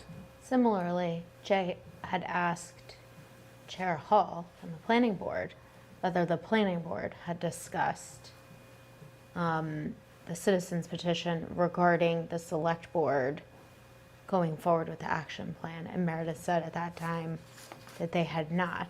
Have you talked to her since then to see if I know they haven't because I watched the meeting, but No, they have haven't. they discussed They that have- or are they planning on it? The planning board, I think, is planning on discussing it. I'm not sure, though. I'm just relaying the information I have concerning the school, and I think it was based upon your inquiry to me, correct? Yes. Yep, so, Ron. For these citizens petitions, what are our options? We can vote to recommend it, vote against it? Is there an option to send it back to who knows who? These 100 people? Is that an option? No. Well, you can recommend an amendment to To it, send it but- back would be to say, we don't take a vote today, go back and re-propose something. So I think that would be like just voting no, and then they could. it's like come back at any abstaining, time. right? But I would rather recommend voting against it and I'm just saying asking our options. ration- I'm yeah. not saying I'm not telling you what I think. Yeah. I'm just asking what can we do? So I don't know if that's an option. That's a good question. I can't answer. I have an opinion. Sure. I mean, it is within the universe of options to send it to someone, maybe not send it back, but send it to someone. But since both of these are relevant to things that are going to happen before the Maytown meeting, it wouldn't make any sense, I don't think. And we don't know who to send it to. Right. First petition. Well, I mean, I think citizens petitions, they can always just bring it back the next town meeting. They could just sign it again, have the 10 signatories who appear in the warrant, and they can just bring it back. What they could, I mean, it's a good point. I was thinking about it. It's like, I mean, we'd send it back to the 10 people and say, Next time, show up. yeah, Yeah. it's fine, you know, it is what it is, you know? And I, Judy and Allison. I'm sorry. Judy? And Allison, but I thought you were. Okay, Judy, Allison, and then Liz. I'm looking at almost 10 past 10, and we as a committee, and I'm glad to see that we have so much discussion, and we're not a rubber stamp. But it is 10 past 10. If we're going to keep voting, how long do we think we're going to go? Or should we put whatever we haven't covered over to tomorrow's meeting? Just a thought. I second that. I think we can vote on these too. I mean, I'm going to leave it up to the committee. I have to be here, so, and I asked you to come back. And it's, I know people, we've met so many times. I'm going to leave it up to you. What do you want to do? Can I ask a next week question, which Sure. will inform my tomorrow thoughts? Sure.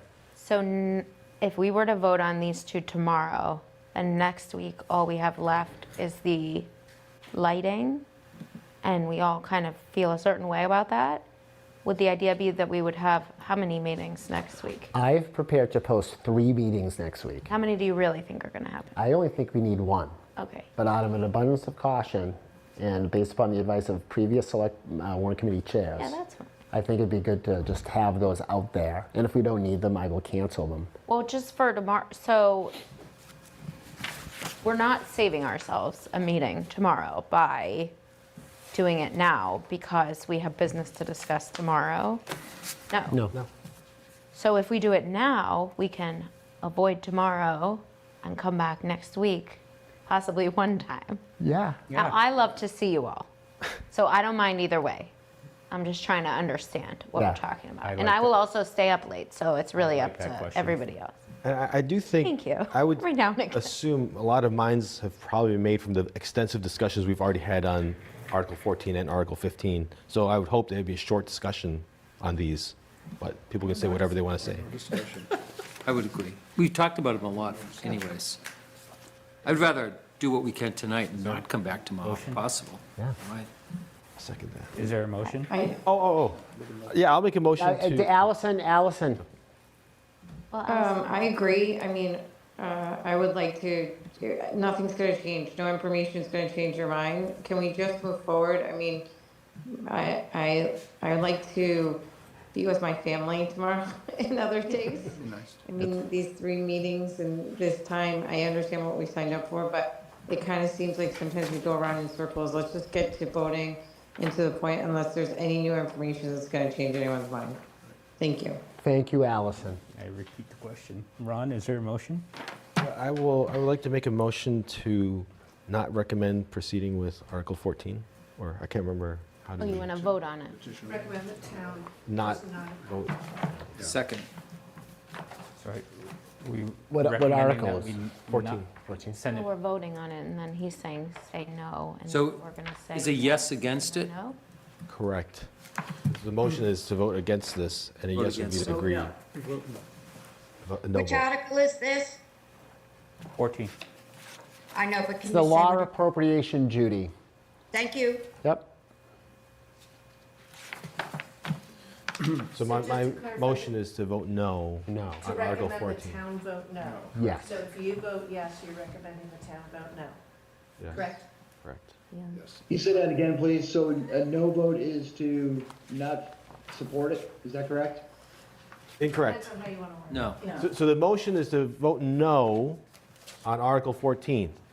So if you agree with voting no on 14, you would say yes on the motion. So yes means you're against Article 14. Yes, it's opposite. yeah. It's opposite, Yeah. Dave. Yes, yes. Okay, so, okay.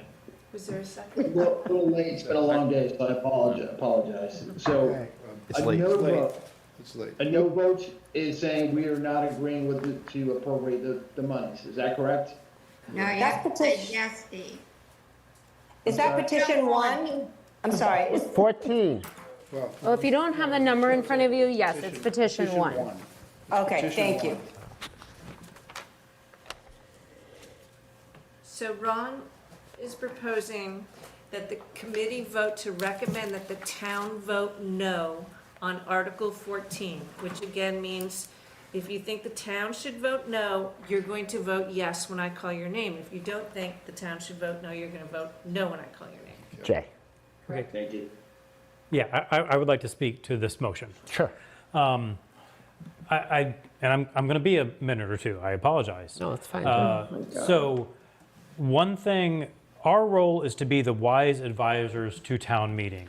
We shepherd town meeting. And I'll say from the start, I don't want to take $200 and something out of the legal budget. I do not. I very much do not. So to that end, how do we achieve that with town meeting?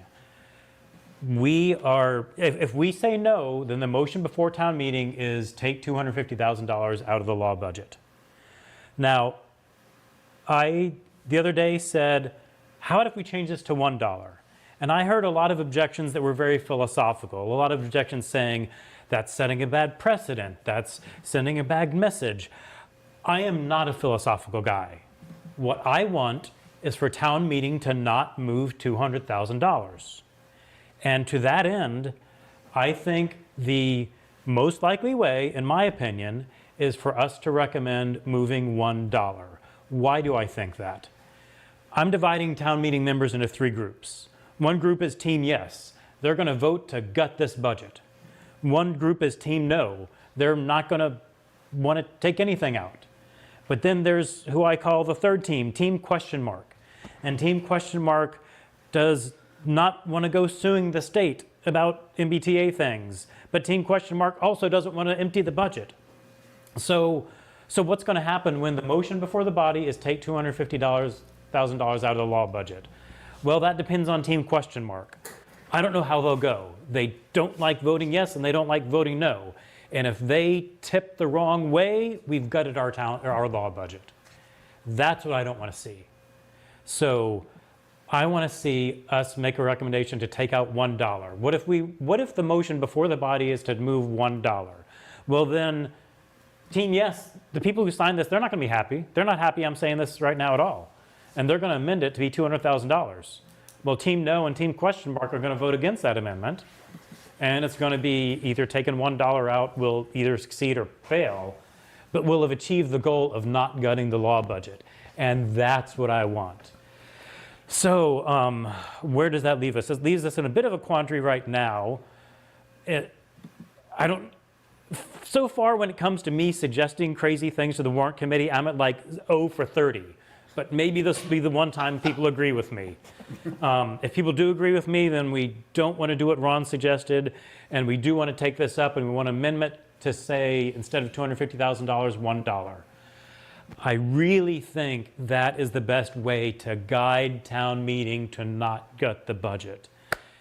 If people agree with me, agree with me. If you don't, don't. So if Ron's motion goes through, I'll vote no to Ron's motion for that reason. I have a question. Sure. So on Monday, is that Monday? Tuesday. Yesterday, yeah. Yes. I watched the video, so I feel kind of prepared to talk about it, but whatever other conversation. So, but I watched the video. So on yesterday, we were talking about how much money was going to be spent, not on the MBTA, and we kind of referenced it here, but really, Nick was the one that had more of that specific information than Attorney Mello wouldn't really be the one to ask about that. But Nick Milano, our town administrator, had referenced different amounts of money that were being used for things other than the MBTA. And so to Jay's point, could we limit it to $283,000 or $250,000 minus whatever amount of money that Nick Milano thought that we would need? I don't know that he actually had a number, but something that we would think would be appropriate if people wanted to follow Jay's plan. I don't really like the, I'm not saying this, I'm just putting it out. You're shaking. It's a tick. So I don't know that the, He does it to me too, Liz. He does it to me too. Well, I was going to talk. Liz, the I don't complete know your that thought. the $1, but if people wanted to go down that road, maybe it could be a different number that would be more likely to cover what Nick was talking about, the other kinds of legal action besides the MBTA. Because to Jay's point, if there are people who are like, yes, I am going to agree with this 100%. And then there are people that are like, nope, absolutely not. But those middle people that say, I don't want to spend the money on this, but I also don't want to hamstring us from all the things that we talked about. That's just a thought. So if we came up with a number based on what Nick had told us, or ask him, but I think he kind of mentioned, what a budget would be minus that, because we had paid Goodwin Proctor like $250,000, but it was, but it was a flat fee. So we don't know what ongoing, if there will be ongoing litigation, what that would cost. We know kind of what their one-off like emails, very minimal, he said. So we don't know what that would cost, but if we could calculate what the legal budget might be minus that, maybe it is $250,000, you know? Steve has his hand up. Okay, Andrew, Steve, Lori. I have two quick comments. One question, which is, can't we just recommend no, and don't we write a rationale why we vote no anyway? Yeah. So in my mind, what difference does it make whether it's $1 or $0 if we're saying no because of this reason? The other is with regards to encumbrances, what Attorney Mello also mentioned was that it was a fuzzy definition. So whether it is, there's a PO, purchase order that's already been issued, or it's what we believe to be a likely future expenditure, the town administrator can define what an encumbrance is, and it could be $283,000. I'm sorry, Sorry. go ahead. Steve had his hand. Yeah, Steve. Oh, thank you. Just trying to take it all in. I don't agree, with respect, I don't agree using $1 as a reference. I think it could be perceived, in many ways, right? When you're negotiating, you come back, you respond with $1 and they ask for like 33,000, whatever. The big concern I have with this is we're in a financial crisis in town, and we're moving money out of an area that we know covers us for risk. It does not seem logical to me to move money out where we need it. It's like saying, we don't have any water for our fire hoses. I don't understand why we would do this, to be honest with you. So I'm sorry. I know it's late, but I don't agree with moving this money over that at all. Lori? So I just want to make the point that in the last 8 years, we're budgeting at this level and we're spending the money. And it's been 1 year that the MBTA, there was money left and we didn't have to go back and get extra money. So it's not like we don't incur legal expenses every year. So I would just vote no. Liz, Jay, Peter, Brian? Yeah, that was my question, so I think you just answered it, but I remembered that Nick had said that this was in line with previous year's budgets, because we didn't know that all was necessarily, that was all gonna happen, but we didn't have to ask for more money. So that was in line with the previous year, okay. Jay? That was my question. I'd like to address Andrew, who said, what difference does it make saying no versus saying $1? The difference is the parliamentary procedure at town meeting. If we say no, then the motion before town meeting is take $250,000 out. And I don't know where that's going to go. Apparently 250 is illegal. They're going to have a friendly amendment to get a different number. They're going to try to figure out the number on the floor of town meeting. It will be anarchy. Or if we suggest $1, I don't think any amendments up will change, will move it. I guess what I'm saying is we provide guidance to town meeting and we get to determine what the main motion on the floor is. And that's a lot of power. And we can really use that power. If we say the motion before the body is to move $1, it's going to be hard for them to gut the legal budget. If it's $250,000, I don't know what's going to happen. So it's for parliamentary procedure purposes. Good point, Jay. I announced, do we, Peter? Yeah. Then Brian and Liz. I think the best bet for no vote is exactly this, because we know that this is not the right number. There cannot be this number of $283,000 because we don't have $283,000. And we'd have to, I mean, technically, again, probably not one of the few not lawyers here, 283 is a non-existent number. It doesn't exist right now. It cannot be pulled because there isn't $283,000. So Jay, to your point of a conversation among the town meeting, that would have to be the town meeting discussion rather than, I mean, I guess I'd get there the other way. Our recommendation, to Andrew's point, would be that the town has already encumbered a number of dollars from this budget, and so our recommendation would be no. For that reason and the fact that the select board is going to need additional legal reference in a comment. Why couldn't we do that? Recommend no to this for good, what I would consider to be good legal standing, which is this number is non-existent. There You isn't want me to 283,000. answer? Can I answer you? The reason is because that'll be written in a comment that they'll pick up as they walk into town meeting, but then the motion before the body will be $250,000. I'm, Andrew said, there's not a whole lot of difference between So $1 and maybe there is- $0. I mean, do we know that there is $250,000? I don't, no, there's probably not. It sounds like there's not. Right. It'll be so much simpler if we recommend $1. Kind It'll of, be so, we'll all go home earlier if we recommend $1. okay.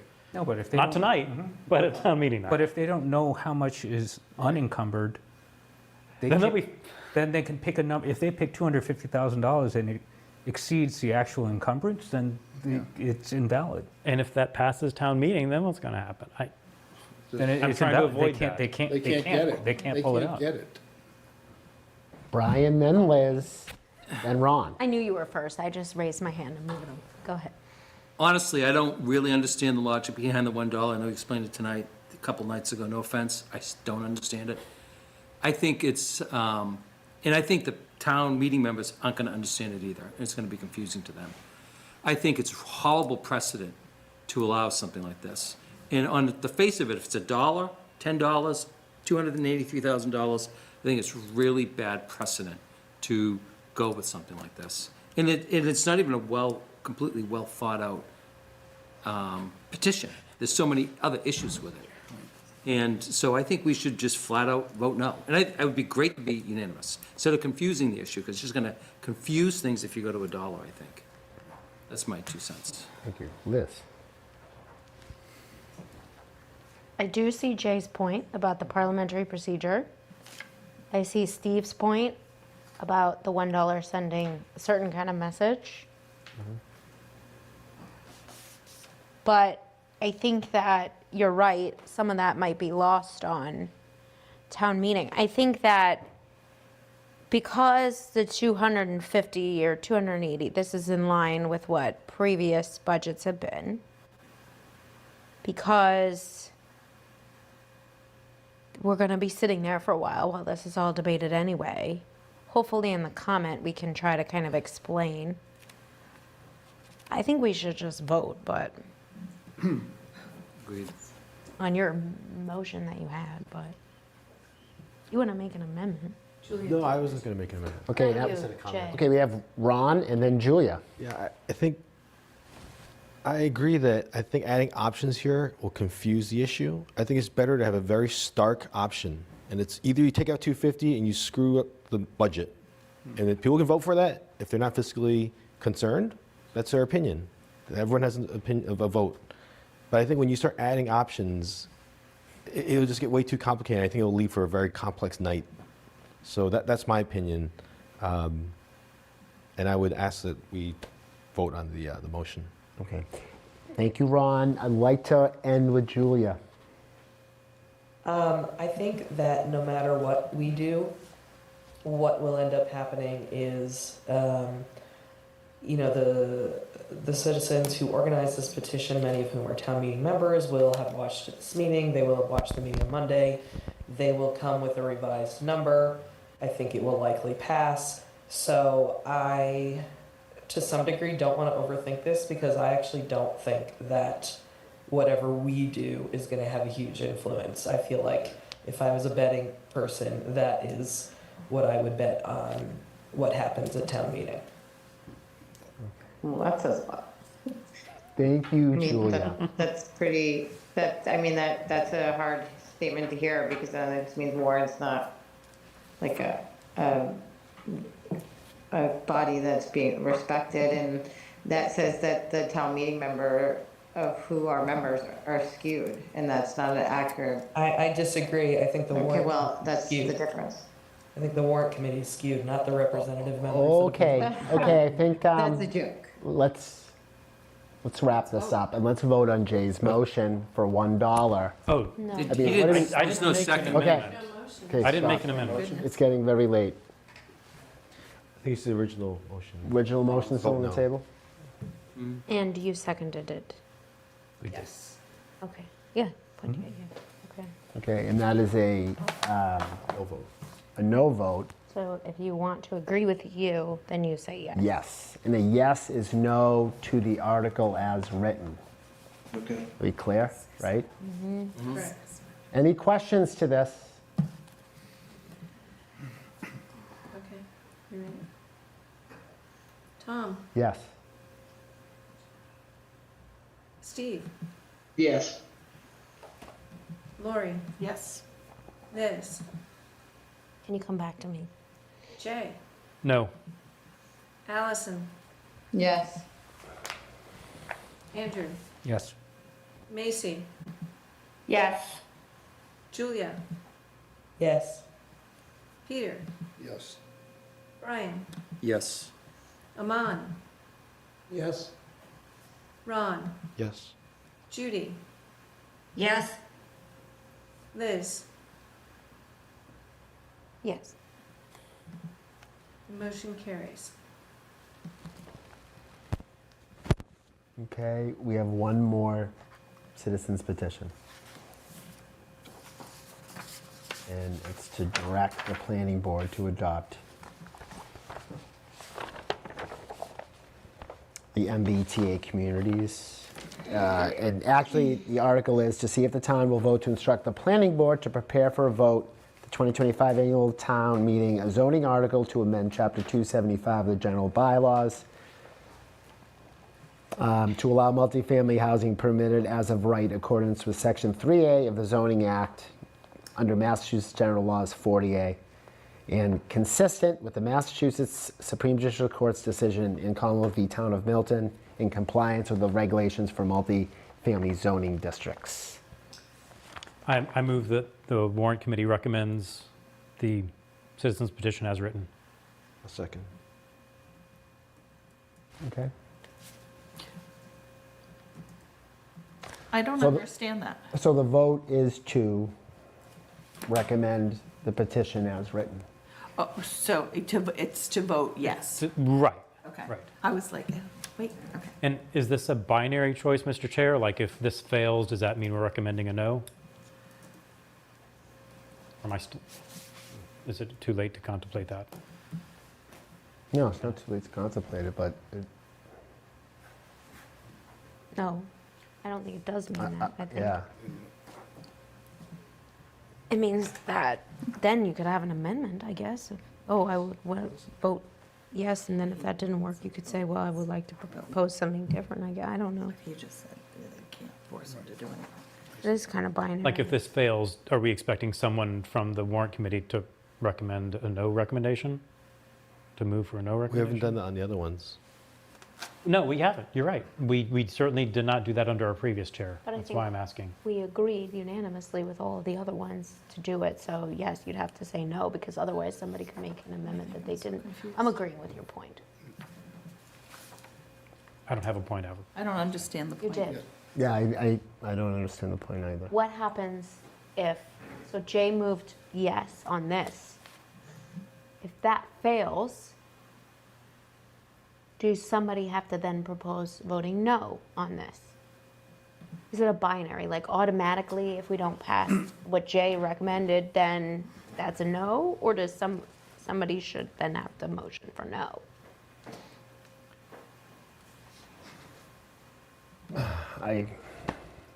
Anyone else want to speak to it? Well, I feel like we should follow the same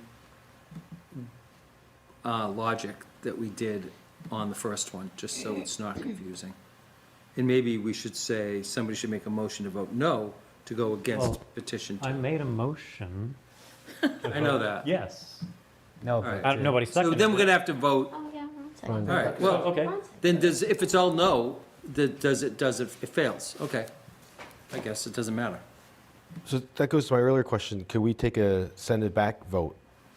Right, because it's either yes, no, or send it back. Those are three things? Not on this. Or It's a amendments? Citizens thing, No, I there's think. nobody to send it back I've to. never seen it. No time for them to But do if anything. somebody, if we didn't Tell them say what to do. yes, Right. somebody else Right, could we can't propose tell an them. amendment to it. Right, right. Yeah. So it's not an automatic no if your thing doesn't pass. Somebody else could it's say, well, non-binding. Hey, fine, stop. yes. One speaker at a time here. Didn't Attorney Mello just say that it's not binding? Yes. We cannot instruct the planning board to do anything. Yes, it's So- an advisory. I thought you said that you could instruct them, but it's not enforceable. He was very specific about that. I asked him that. So, You could pass this, but it would not have a mandatory effect on. Exactly. Yeah. It is not illegal to pass this at Advisory town meeting. opinion, this is what town meeting thinks you There'll should be do. instructions. Or Can you not. force them to follow instructions? No. okay. But if we know it's Isn't not, it, my understanding is that our vote is non-binding on the planning board, is that correct? That's correct. Yeah. Correct. Liz. Seems like we shouldn't even be voting then. I wanted Like, to it talk. doesn't matter. It doesn't really matter. It's like, But do- it's do we- it's a bad, it's like not even a real article. It isn't. On the procedural question that Jay raised, which I love procedure, so I wanted to get back to that. I think that if Jay moves, yes. If that were to fail, meaning that people said, no, I don't agree that we should vote yes, I don't think that automatically means no, because somebody could then say, well, that didn't work, but maybe we have an amendment. So I think it's fine to go with Jay's thing, but like just keeping that in mind procedurally. To Lori's point, so it's not binding, but I also think like, I like a check and balance. So having us tell the planning board, select board should do something, town meetings, I don't know. I like a check and balance in my life, so. And I mean, I understand what Allison's saying, and I said this before, I kind of view like, there is some, whatever between town meeting and the warrant committee, but I think again, that's a check and balance, so not everybody has to agree with each other, but does that mean that I have to instruct a different department, elected officials, what to do? I mean, Congress doesn't always have to agree with the president, doesn't always have to agree with the judiciary, but they're not supposed to tell each other what to do exactly. so- Separation of powers. Yeah. I don't know. Ron? So my comment on this is that I haven't been overly obsessed with all the back and forth in town on the zoning law, but I do understand that the planning board, at one of their planning board meetings, they were taking advice from somebody who's a lawyer. Then if they're taking advice from people who are lawyers who live in this town, I'm sure he's very talented and educated, then this warrant committee can also have an opinion. In my opinion, is just if the Supreme Court has come down with a requirement for this town, I think this town should follow the requirement. There could be different opinions, and we don't get into law, but that's all it says to me, is there was a decision by the court, and this is for town meeting to inform the planning board to follow that instruction. Now, I think there's opinions that you don't have to follow that instruction, and that would just be a different opinion, so. That's why I would suggest that we do vote on this, and it could be a no vote or a yes vote, whatever you guys think. So, Everyone's got to vote. so the Supreme Court said that we have, the governor has the right, or the AG has the right to enforce laws, zoning laws, but they didn't follow the proper procedure, so it got kicked back because they didn't follow, HLC didn't follow the proper procedure, so they can't enforce it right now because they didn't follow the procedure with the town of Milton. So technically, we are following, they are following the courts because they saying, no, we shouldn't be doing it. That's what the issue is. I mean, it was like a split decision, but no, it was, they are following it. Because it's not, this technically according to the Supreme Court. They So follow the if procedure. they're following the direction by the court, then that's fine. Then we should say, yes, follow the decision by the court. If the court said you don't have to, Milton doesn't have to do this, then do whatever the court says. this is sort of the exact opposite of that, though, isn't it? It's I mean, following the it doesn't say- MBTA. No, this is on the MBTA. Yeah, it says follow 3A. So, With the emergency regs that haven't been promulgated as per the SJC. And I don't think zoning is an emergency. Is it? Yeah. Jay? I mean, if we cut through all the paragraphs, what this says is town meeting wants the planning board to give a so-called 25% plan by May. That's, whether you think that's a good idea or a bad idea, that's what Town meeting is saying, please give us this plan. It does seem reasonable for the planning board to provide such a plan to the town meeting. They've done a lot of the work. They told us one would be ready last May. It's not an unreasonable request for, if the majority of town meeting wants to ask for the planning board to give a so-called 25% plan, I think that's not an unreasonable request.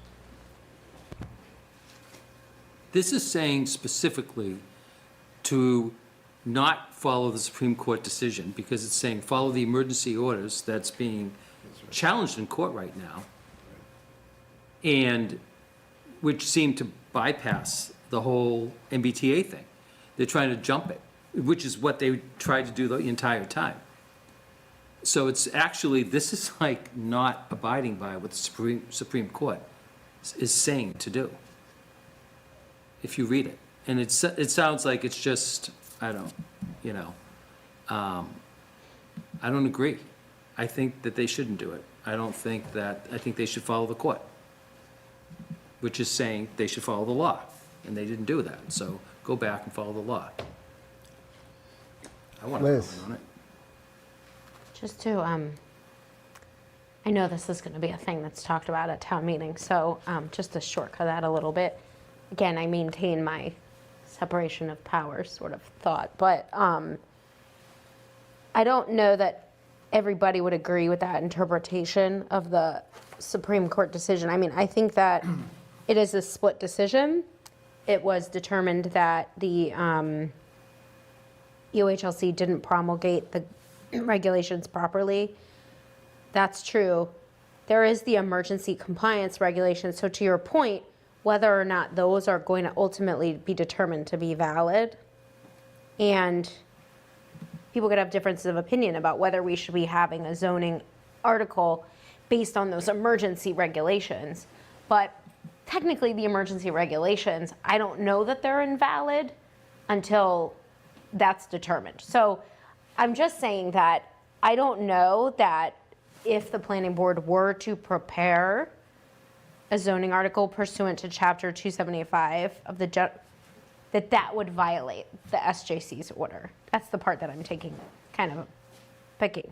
I think that they could do that consistently with that decision. Now, whether or not people want to, that's up to people. But the emergency regulations do exist, and I think that it's saying follow those regulations. And whether or not those regulations were proper because it is or it isn't an emergency, I mean, we could have differences of opinion about that. I still maintain my, yes, in this instance, maybe some people would agree, is that the precedent that we want to set where one side tells the other department what to do, these elected officials tell those elected officials, I don't know. I think it's okay to have, and maybe I like it, maybe I don't like it, but I think it's okay to have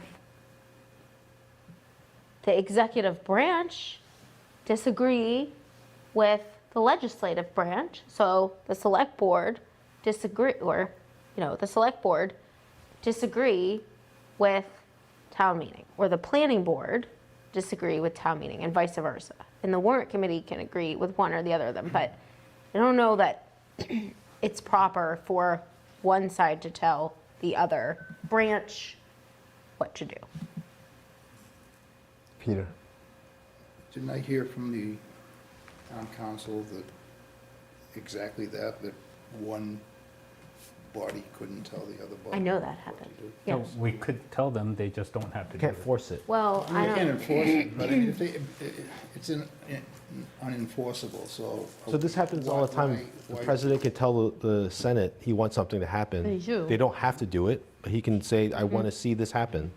And that's just politics, right? That's just how the government runs. But the Sends- president can't say, you must do this or you're all going to be put in jail. But we did the Can same and- thing with we did the same thing with the ADUs. We voted on it even though it was 12 months not enforceable. There's no Well, enforcement We mechanism. don't know what that is. It could be. I mean, No, regardless it's of- not what the law is, but But regardless of what they set as the date, there's no enforcement mechanism built into it. But the president can also have emergency orders, which he's doing, and those can be overturned by the Supreme Court. it could be overturned by courts, and that you don't have to do them. That's the same thing, and that's kind of similar, same thing that's happened here in the state. The governor didn't like the outcome, so she came out with emergency orders that now have to get re-litigated, you know? It's the same thing.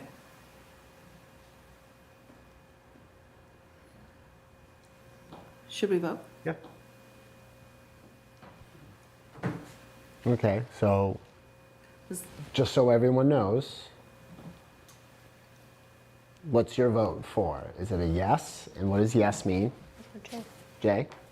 Yes means that we, the warrant committee, recommend that we do what the citizen petition said, which is, as I would paraphrase it, ask the planning board to bring a so-called 25% plan to the Maytown meeting. Okay, and a no vote would be? So a yes vote, did you get a second? You did. Yeah, Ron second. The yes So- vote supports the citizen's petition. The yes vote means force them to do the 25%. Nobody's forcing anyone. Well, but we intend to that force side. them. Strongly suggest, Okay, I got it. guess. But that's, Peter, what do you need to say? I just don't understand why we're doing something. Is it to, that it's unenforceable? That just, I don't know. I mean, why is this even, why we, there's a reason they wrote this, and again, I guess, for the fact that they wrote it, good. But the fact that it's unenforceable, should we just basically state that it's unenforceable? I Well, that would be, so in what the- difference- that would be in the comment. Right, so what difference, You have to vote on it, no matter we Yeah, have to vote on we it no have to. matter what. So it doesn't make sense to me to vote for something that just isn't something. Yeah, And one can abstain if they wish.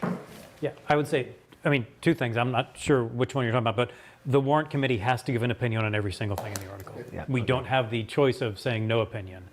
And why would town meeting do it, if you're asking that? Town meeting would do it to express their opinion.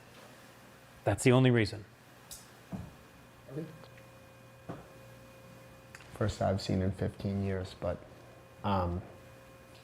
okay, so we have yes. A yes vote is to support the citizens petition and instruct the planning board to come into compliance with the emergency provisions in the Commonwealth v. Town of Milton. To recommend that the town meeting votes to do so. Yes. A no vote would be, we're not accepting the citizens petition. And we're recommending that town meeting vote no on this. Okay. Yeah, we're clear? I think I'm clear, okay. Karen, could you call the roll? Tom? No. Steve? No. You Steve? muted? I'll come back at the end. Steve Lori? said no. No. I said no, sorry. All right, Steve is a no? That is correct, Steve is a no. Okay. Liz? I abstain. Jay? Yes. Allison? No. Andrew? No. Macy? No. Julia? Yes. Peter? No. Brian? No. Aman? Abstain. Ron? Yes. Judy? No. The motion does not carry. 392. Can I make a motion to vote on the dark sky law with the return to sender? I'd rather, Second. I want to hear from the, I told the select board, he moved though. that, I know, and I'm looking at Andrew, and, out of respect to the select board member, I don't want to drag these out. I'm not looking to do that, but I'd kind of like to give that person the opportunity to give some feedback. I'd like to. And then the gentleman from potentially inspectional services coming in, And I understand this is maybe a little bit of operation overkill on this one, but like I said, it's out of my deference to a select board member. And that's why I'm asking the committees to give me that favor as the chair, if you would. Okay. As long as you believe they can fix, I mean, there are a lot of I don't. material defects. No, I understand that, and I can't represent that. Like I think some other members said that this is going to change anybody's position, but it's just an opportunity for the person who's the proponent on the select board of this, just to let their feelings, or their thought process and analysis be heard. And that's really all it is. And we can incorporate that into the comment if necessary, so. On Tuesday? I better withdraw my motion then. Was that withdrawn? Okay. Thank you, Andrew, very much. I appreciate that. You will sit here alone on tomorrow. No, we're going to cancel the meeting. I think. Oh, you are. You said you'd be here. We all heard him say that. I know, I think he that's why I meant said tonight. you're gonna be Yeah, here like- alone tomorrow. Good spirit. Easier. I get a lot of spirit.